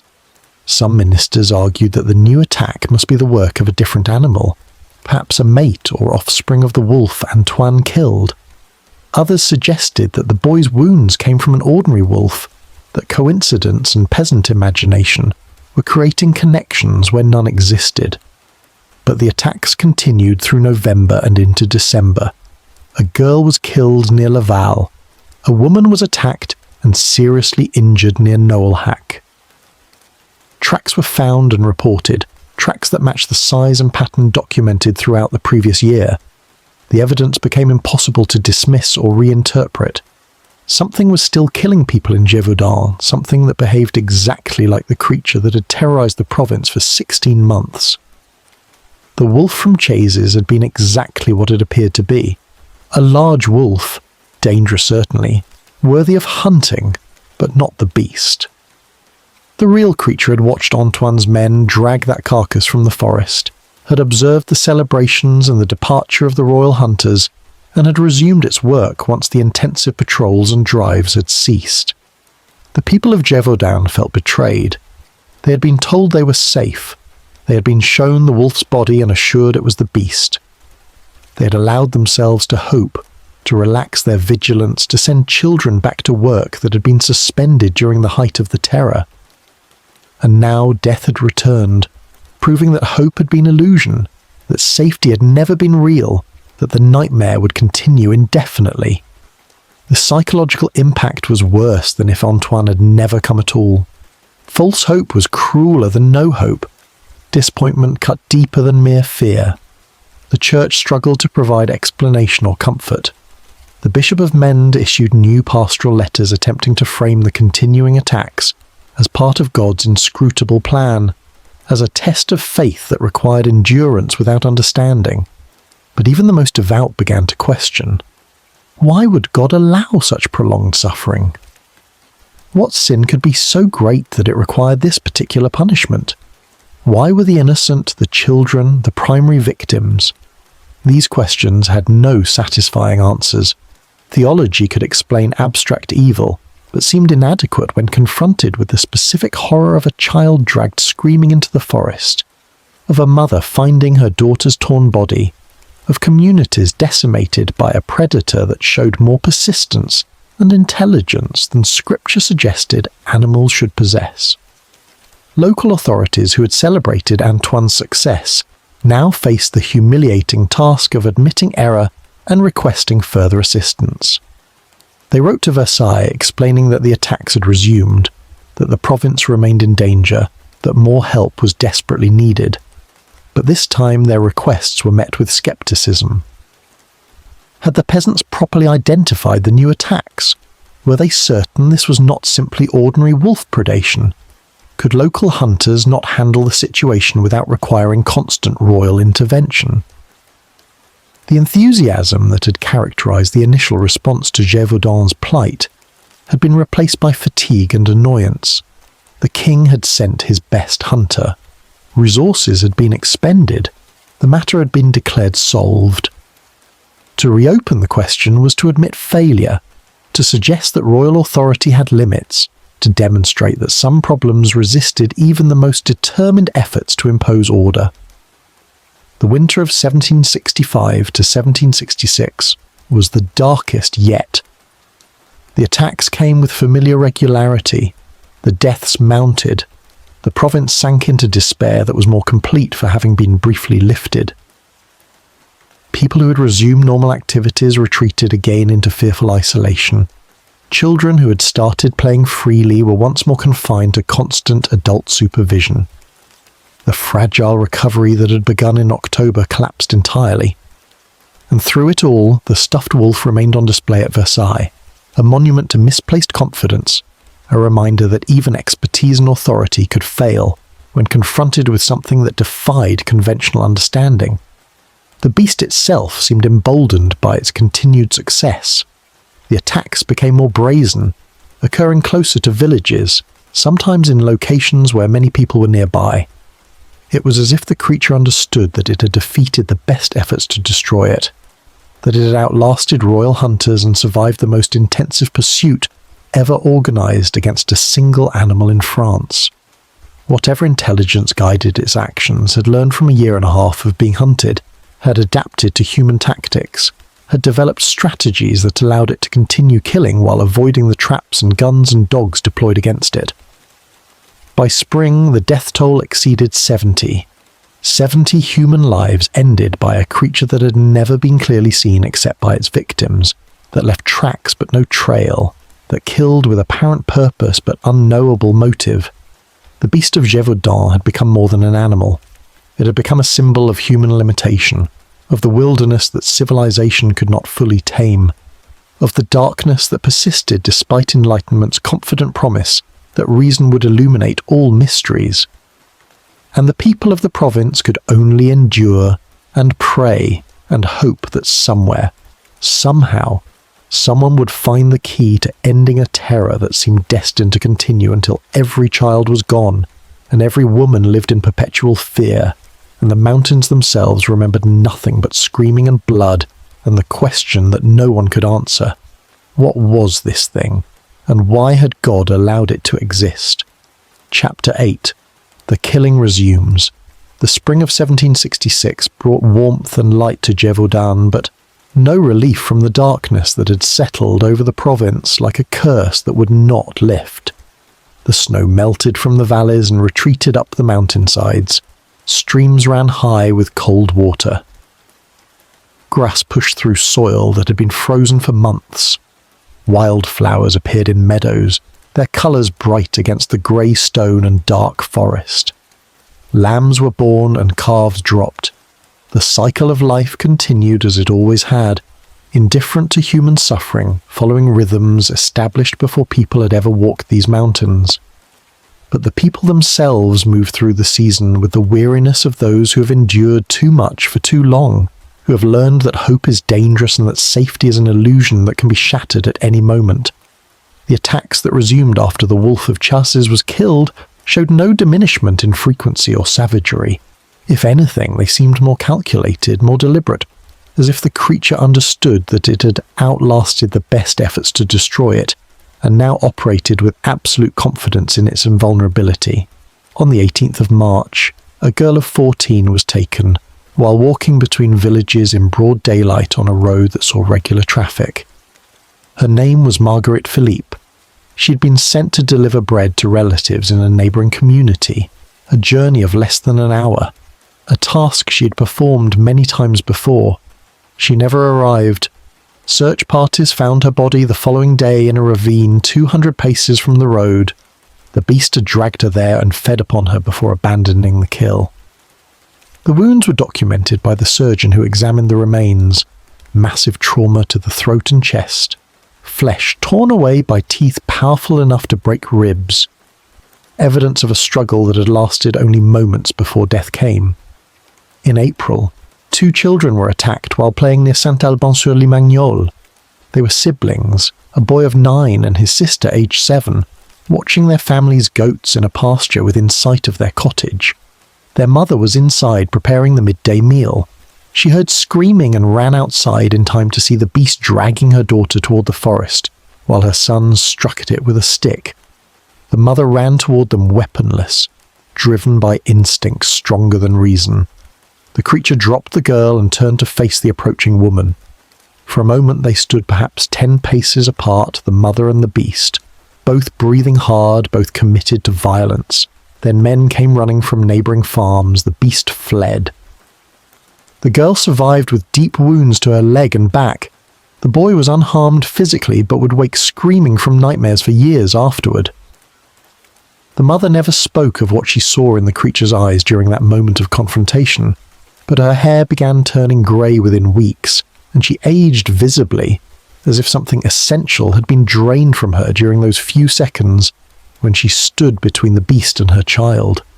The provincial authorities had been left to handle the situation largely on their own. Versailles had sent no replacement for Antoine, no new royal hunters, no significant resources beyond the modest bounty that had been offered since the beginning. The crown's attention had shifted to other matters, to diplomatic complications and financial troubles, to the endless business of governing a kingdom where provincial problems were innumerable and resources were always insufficient. Gévaudan had become an embarrassment, a problem that resisted solution, a reminder of limitations that the monarchy preferred not to acknowledge. Local administrators did what they could with what they had. They organised periodic drives using peasant labour. They maintained a bounty on wolves, hoping that simple persistence in killing predators would eventually eliminate the beast by chance, if not by design.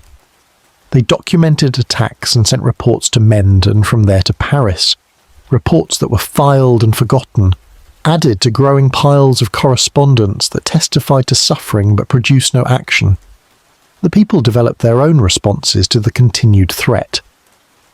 They travelled in groups whenever possible, never alone, never with less than 3 or 4 adults who could defend each other if attacked. They armed themselves constantly, every person carrying some weapon, a knife at minimum, preferably a staff or musket.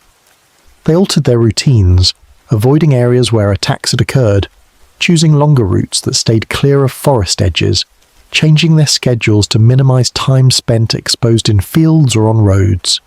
Children were kept under constant supervision, their movements restricted to areas immediately surrounding cottages, their freedom sacrificed entirely to the imperative of survival. These adaptations reduced opportunities for attack but could not eliminate them entirely. Life in rural Gévaudan required labour that could not be avoided or delegated. Fields had to be ploughed and planted, livestock had to be tended, wood had to be cut, water had to be fetched. The work of subsistence farming created inevitable exposure to danger, and the beast exploited every lapse in vigilance, every moment when necessity forced someone to take risks they knew were potentially fatal. A woman killed near Lossières in May had been gathering herbs needed to treat her sick husband. She'd stayed within sight of her cottage, had worked quickly, had been armed with a knife. None of it mattered. The beast took her in moments, silently, efficiently, before neighbours could respond to her screams. The cumulative effect of prolonged terror on the social fabric of the province was profound. Communities that had endured for centuries began to fracture under strain they had never been designed to bear. Families abandoned farms and moved to larger villages where numbers provided some measure of safety. Isolated cottages and hamlets were emptied, left to decay, their fields returning to wilderness. The population of the most affected areas declined as people fled to cities or other provinces, accepting poverty and displacement as preferable to remaining in a place where death hunted them. Those who stayed grew harder, grimmer, more fatalistic. They attended Mass regularly, but their prayers had changed from requests for deliverance to requests for strength to endure. They had learned that God's mercy took forms they could not predict or understand, that suffering might continue without explanation or end, that faith required acceptance of mysteries that offered no comfort. The beast itself remained as elusive as ever. Despite 2 years of intensive hunting, despite thousands of man-hours spent searching, despite dozens of organised drives and countless individual efforts, no one had managed to corner it, to track it to its den, to create conditions where a clear shot was possible. It left tracks that were followed until they vanished. It left kills that were found hours or days after it had moved on. It appeared and disappeared like something less substantial than flesh and blood, like a phantom that materialized only to kill and then dissolved back into the forest shadows. The few who saw it clearly and survived described an animal that was unmistakably real, that bled when wounded, that showed caution when confronted with force. But these glimpses were too brief and too scattered to provide useful information for tracking. In June, an event occurred that would later be seen as significant, though its importance was not recognized at the time. A local hunter named Jean Chastel reported tracking a large wolf through the forest of Ténazère and wounding it with a musket shot. He had been hunting alone, which was common despite the danger, following tracks he found near a stream. The trail led into dense undergrowth where visibility was poor. Chastel had moved carefully, musket ready, aware that wounded animals were most dangerous. He heard movement ahead and fired toward the sound. A cry of pain suggested the shot had struck. By the time he reached the location, whatever he had hit was gone, leaving only blood on leaves and disturbed earth. He reported the incident to local authorities as required, but it was treated as merely another in the long series of unsuccessful encounters with the beast. No one thought to investigate further. No one questioned Chastel closely about details. The report was filed and the matter was forgotten. Summer brought heat and drought. The streams ran low. Grass yellowed in meadows that had been green weeks before. Dust hung in the air and coated everything. The discomfort of heat added to the misery of fear. creating conditions where tempers shortened and patience wore thin. Disputes broke out over trivial matters. Accusations were made. Some claimed their neighbours were not doing enough to help with watches and patrols. Others suggested that certain families had been spared by the beast because they had made pacts with the devil. These accusations were rarely pursued seriously, but their existence revealed how thoroughly the prolonged crisis had eroded trust and community cohesion. When people are afraid long enough, when suffering continues without explanation, they look for scapegoats, for someone to blame, for simple answers to questions that have none. The Church attempted to counter this deterioration through increased pastoral care. Priests visited isolated farms, hearing confessions, providing communion, offering what comfort theology allowed. The Bishop of Mende issued instructions that every parish should hold weekly services specifically asking for divine intervention against the beast. Relics were brought from churches and monasteries across the region, objects blessed by saints, fragments of bone and cloth that supposedly held miraculous power.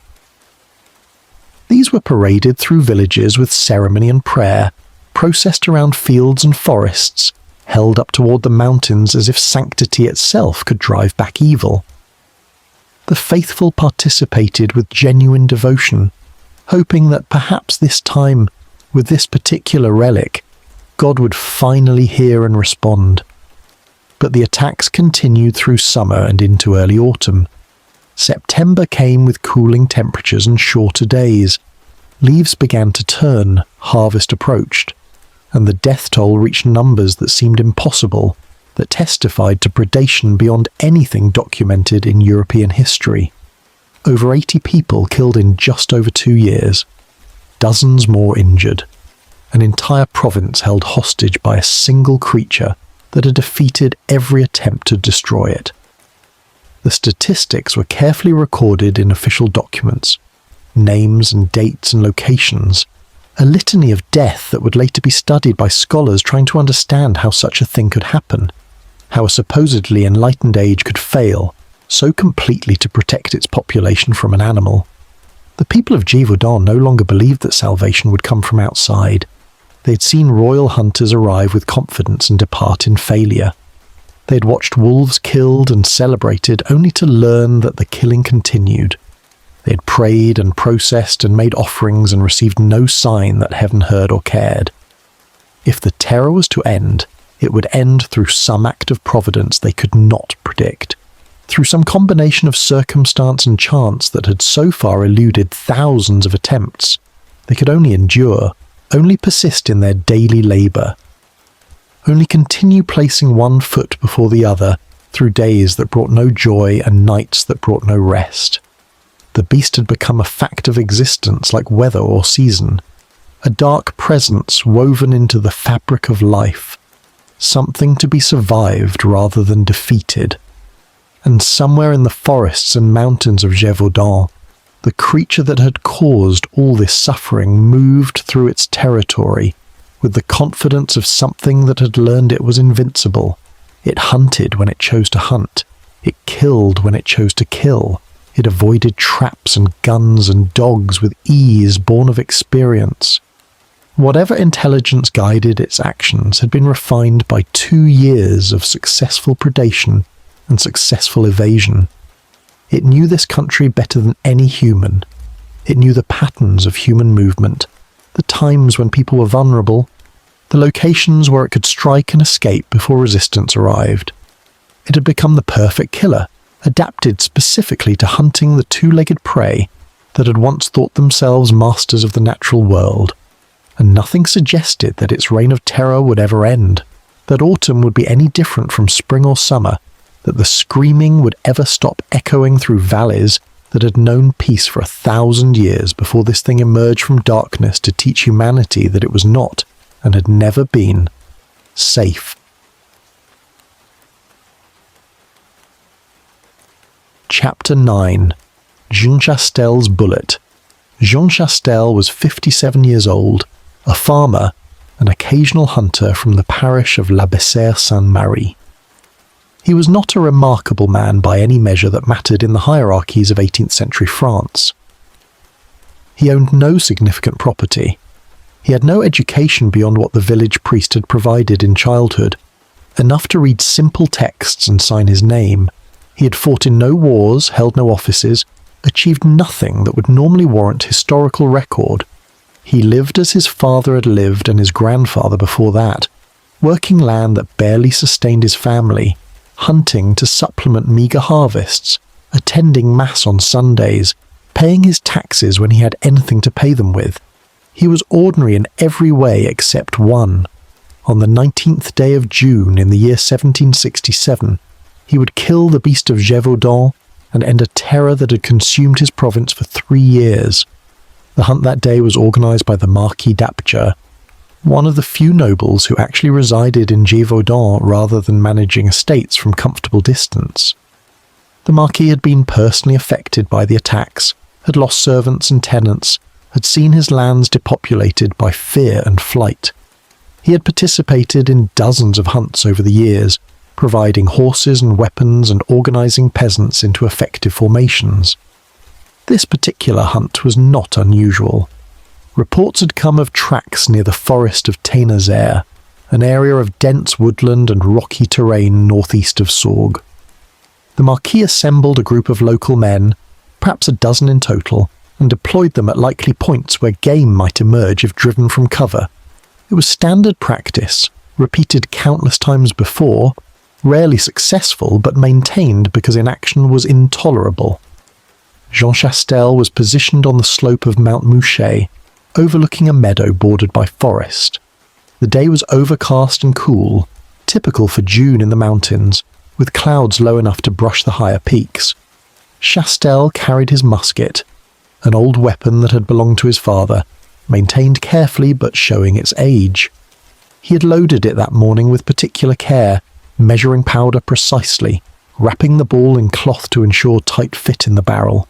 Some accounts would later claim he had blessed the bullets, or had them blessed, that he used silver rather than lead, that he prayed over the weapon before leaving his cottage.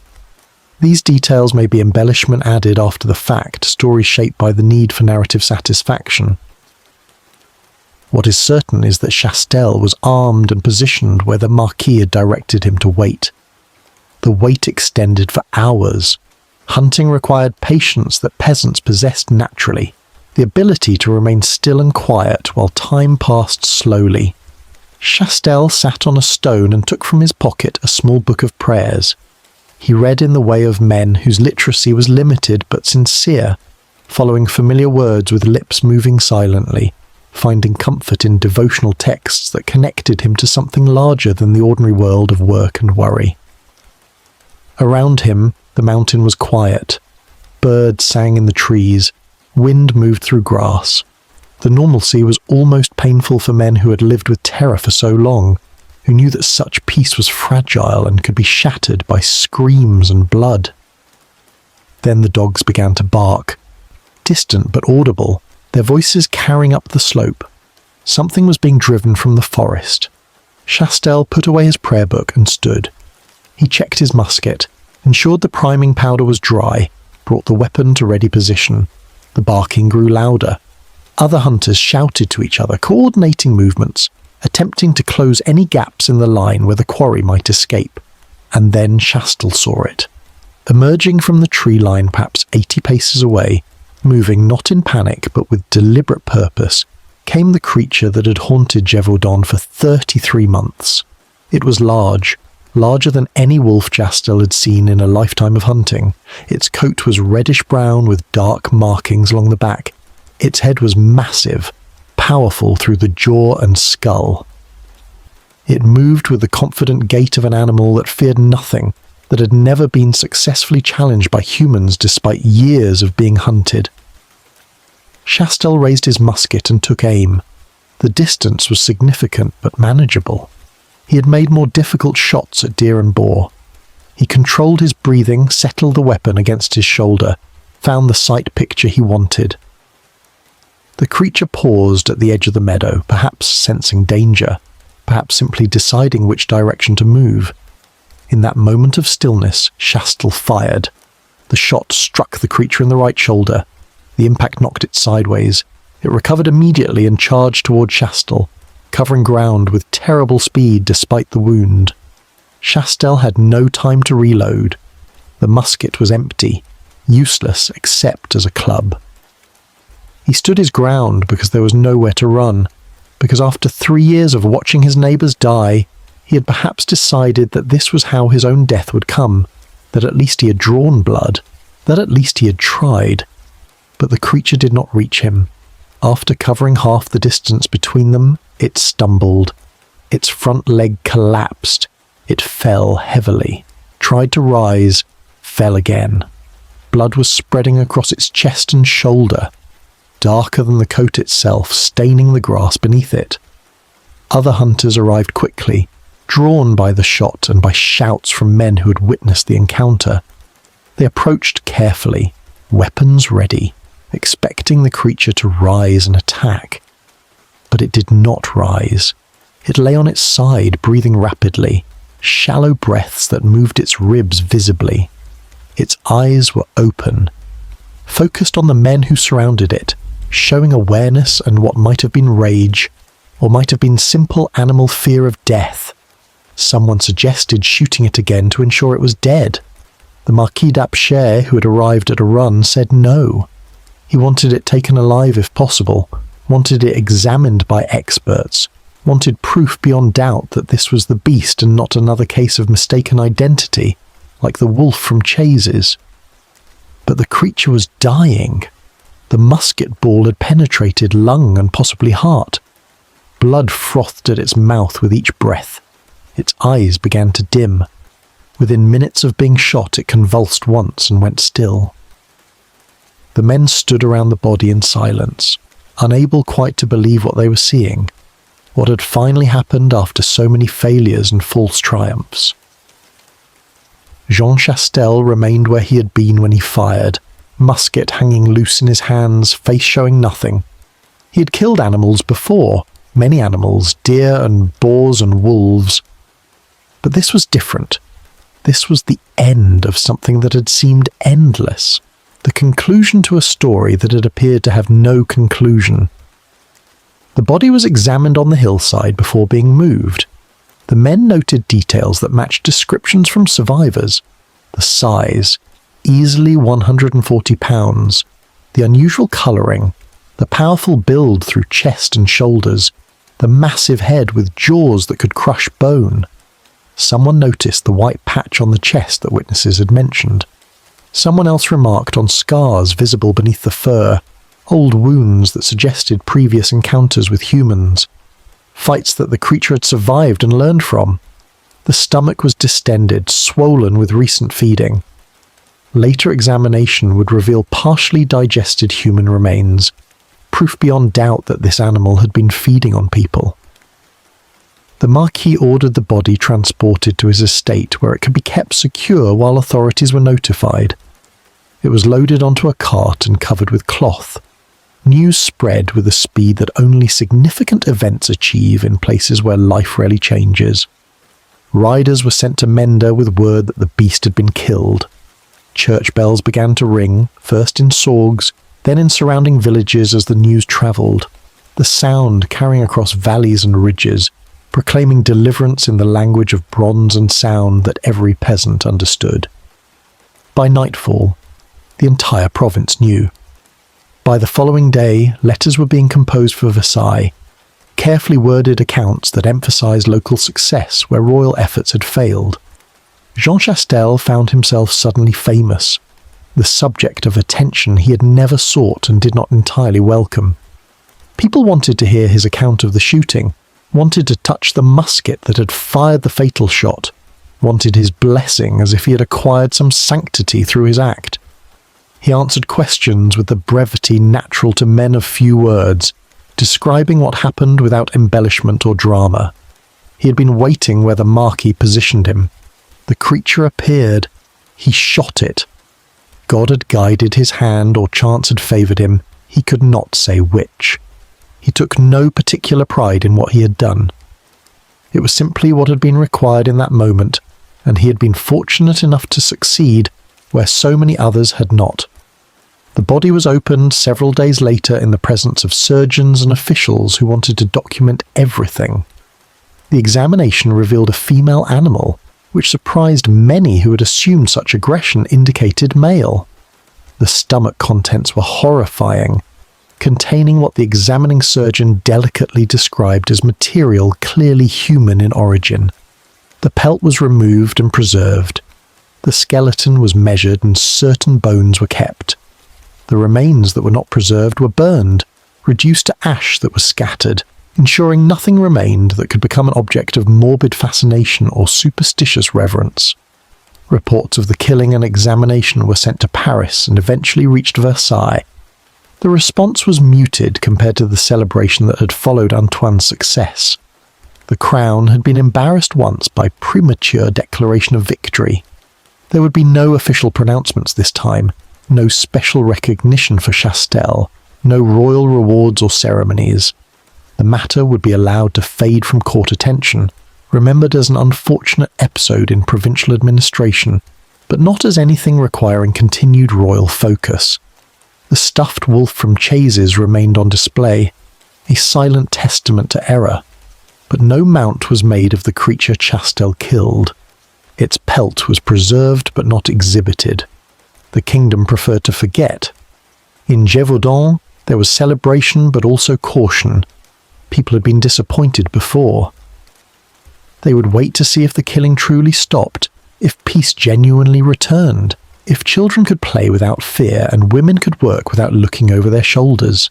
The weeks following the beast's death were watched with anxious attention. Every normal wolf sighting was reported with alarm. Every unexplained sound in the forest provoked fear, but no attacks came. June passed into July. July became August. Summer turned toward autumn. And slowly, cautiously, the province began to believe that the nightmare had truly ended, that Jean Chastel's bullet had accomplished what royal hunters and years of searching had failed to achieve, that God or fate or simple chance had finally granted them deliverance from evil that had seemed permanent and invincible. The creature's body, even dead and examined and reduced to preserved pelt and scattered bones, retained power over imaginations that had been shaped by 3 years of terror. What had it been? A wolf, clearly. But what kind of wolf? Why had it behaved so differently from other wolves? Why had it preferred human prey? Why had it shown such intelligence in avoiding capture? These questions generated theories that would be debated for generations. Some insisted it was simply an unusually large wolf, made bold by rabies or starvation, behaving within the range of normal animal variation. Others believed it was a hybrid, the offspring of wolf and dog, possessing characteristics of both, and therefore more dangerous than either alone. A few suggested more exotic possibilities, that it was a creature escaped from captivity, a hyena or similar beast brought from foreign lands and released or abandoned in French wilderness. But the people who had lived through the attacks, who had buried children and tended wounded survivors, who had spent 3 years in fear, they did not care about classification or scientific explanation. They cared only that it was dead, that the killing had stopped, that life could resume some approximation of normalcy. They cared that Jean Chastel, a simple farmer who read prayers while waiting for game, had succeeded where experts failed. There was satisfaction in that, a vindication of local knowledge and local courage, a reminder that Providence sometimes worked through the humble rather than the powerful. Chastel himself returned to his farm and his ordinary life, refusing to trade on fame that had been thrust upon him.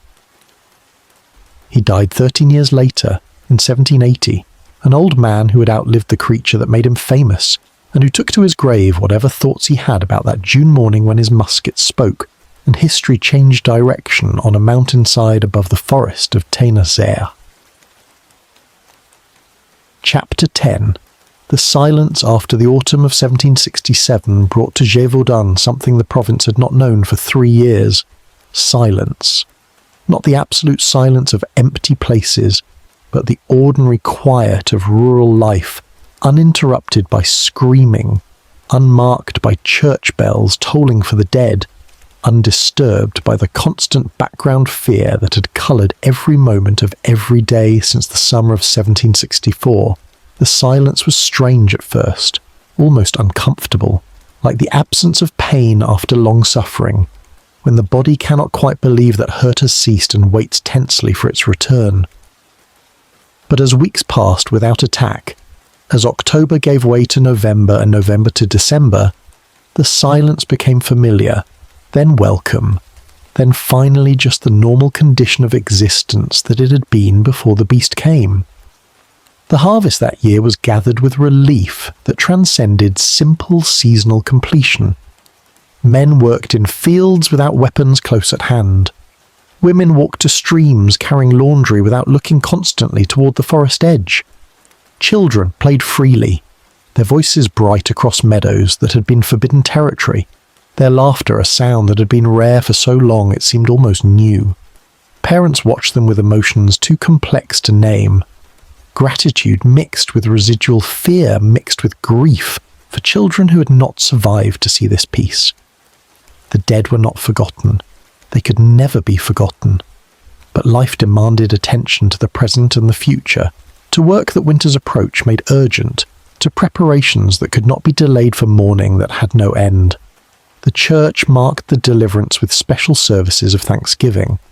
The Bishop of Mende issued a pastoral letter praising God's mercy and calling the faithful to remember that their suffering had been a test of faith, a trial that had strengthened those who endured. Special masses were held in every parish, attended by crowds so large that churches could not contain them, and services had to be conducted in the open air, with congregations standing in autumn cold, singing hymns of praise, giving thanks for protection that had come finally, if not quickly. The bishop himself travelled through the affected region, visiting villages that had lost the most, offering communion to those who had been wounded, praying at graves of those who had died. It was pastoral care delivered too late to prevent suffering, but offered sincerely nonetheless, an acknowledgement that the church had failed to protect its flock, but remained committed to their spiritual welfare. The official accounting of the terror produced numbers that were disputed then, and would be disputed by historians for centuries afterward. The most reliable records compiled from parish registers and administrative reports documented at least 82 deaths directly attributable to the beast between June 1764 and June 1767. The actual number was likely higher, perhaps over 100 when accounting for bodies never found, for deaths in isolated locations that were not officially recorded, for victims who died from wounds days or weeks after attacks.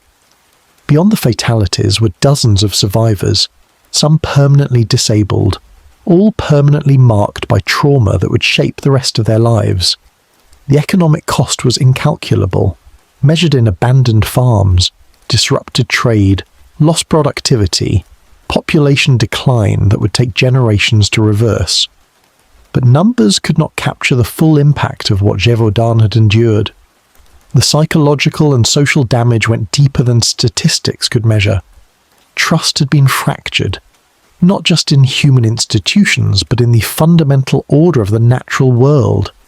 People had learned that safety was illusion, that protection was never guaranteed, that evil could persist despite prayer and effort and sacrifice. Children who grew up during the terror would carry that knowledge forever, would pass it to their own children, would create a cultural memory that lasted long after the specific facts had been forgotten. The beast became legend, transformed from historical reality into story, a tale told in winter evenings about the time when something came from the forest and taught humanity that it was not, and would never be, the unchallenged master of creation. Jean Chastel's role in ending the terror was recognized locally, but never officially celebrated by royal authority. Versailles preferred to let the entire matter fade from memory, embarrassed by the years of failure, by the resources expended without result, by the demonstration that provincial problems sometimes resisted solutions imposed from the centre. Chastel received modest reward from the Marquis d'Apcher and from local communities grateful for deliverance, enough to improve his farm and provide some security in his old age. But he was not summoned to court, not granted title or pension, not immortalized in official histories. He remained what he had always been, a peasant farmer in a poor province, distinguished by a single act but defined by a lifetime of ordinary labor. The creature itself remained mysterious even in death. The examinations conducted on its body provided physical data but no definitive answers to the questions people asked. Was it truly just a wolf, or was it something else? Why had it behaved so differently from normal wolves? Where had it come from? Had there been only one, or had there been multiple animals working together? These questions generated debate that continued long after everyone directly involved had died. Natural philosophers proposed theories based on the available evidence. Some suggested the beast was a wolf-dog hybrid, explaining unusual size and behavior through mixed parentage. Others argued it was simply an exceptionally large wolf, perhaps made bold by some neurological disorder or previous human contact that reduced natural wariness. More exotic theories circulated in popular imagination, even if they found no support among serious naturalists. Some believed the beast had been a hyena, escaped from a private menagerie and adapting to European climate and prey. Some thought it might have been a young lion, similarly escaped. Confused accounts creating composite descriptions that matched no single species. A few insisted on supernatural explanation, that the creature had been demonic or had been controlled by human agency, a trained killer deployed by enemies of the crown or by local criminals eliminating witnesses. These theories said more about human need for explanation than they did about zoological reality, but they persisted because mystery demands resolution, and some minds cannot accept that questions might remain unanswered. What was known with certainty was limited but significant. The creature had been real, not imagination or mass hysteria. It had killed extensively and with clear preference for certain victims. It had evaded capture through combination of intelligence and knowledge of terrain. It had been finally killed by a single shot fired by an ordinary hunter on an ordinary day during an ordinary hunt. These facts were documented and verified. Everything else was speculation, inference, interpretation shaped by belief and bias, and the distance between event and analysis.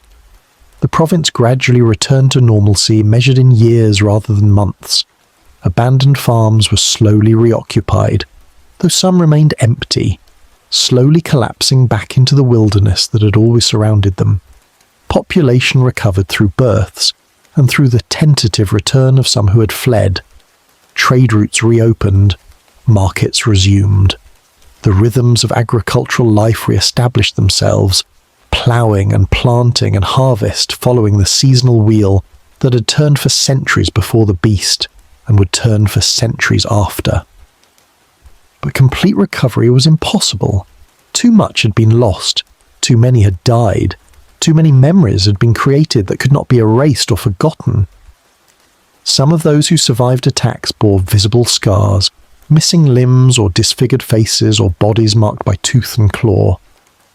Others carried invisible wounds that shaped their lives in ways less obvious, but equally profound. Women who had fought off the beast suffered nightmares that persisted for decades. Children who witnessed attacks developed fears that never fully resolved, anxieties that affected their ability to work alone or travel, or allow their own children freedom of movement.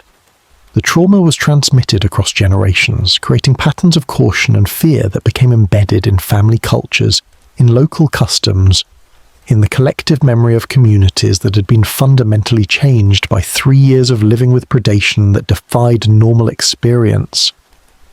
The stories about the beast began to change almost immediately after its death, shaped by the human tendency to transform history into narrative, to add details that improved dramatic flow, to emphasize elements that provided satisfaction or moral lesson.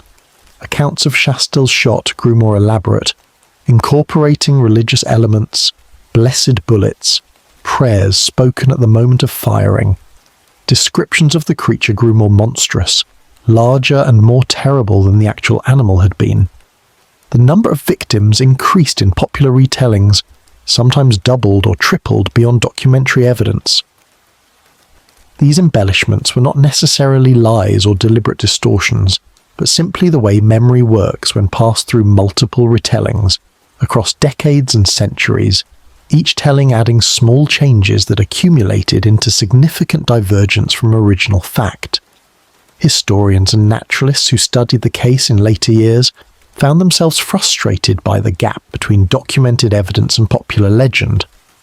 The official records were incomplete, contradictory in details, clearly influenced by the biases and limitations of those who created them. Witness testimony was unreliable, shaped by fear and trauma and the tendency to see what one expected to see. Physical evidence was minimal, just the preserved pelt and scattered bones, and even these were eventually lost or destroyed, leaving nothing that could be examined with modern scientific techniques. What remained were words on paper, accounts written by men who lacked vocabulary and conceptual frameworks to describe accurately what they had experienced, who interpreted everything through the lens of 18th century understanding of nature and divine providence. The legacy of the Beast of Gévaudan extended far beyond the province where the attacks occurred. The story spread through France and across Europe, reported in newspapers and pamphlets, discussed in salons and coffee houses, becoming one of the era's most famous mysteries. Artists created images of the creature, usually wildly inaccurate, showing monsters more dragon than wolf. Writers composed poems and plays about the terror, transforming historical event into entertainment.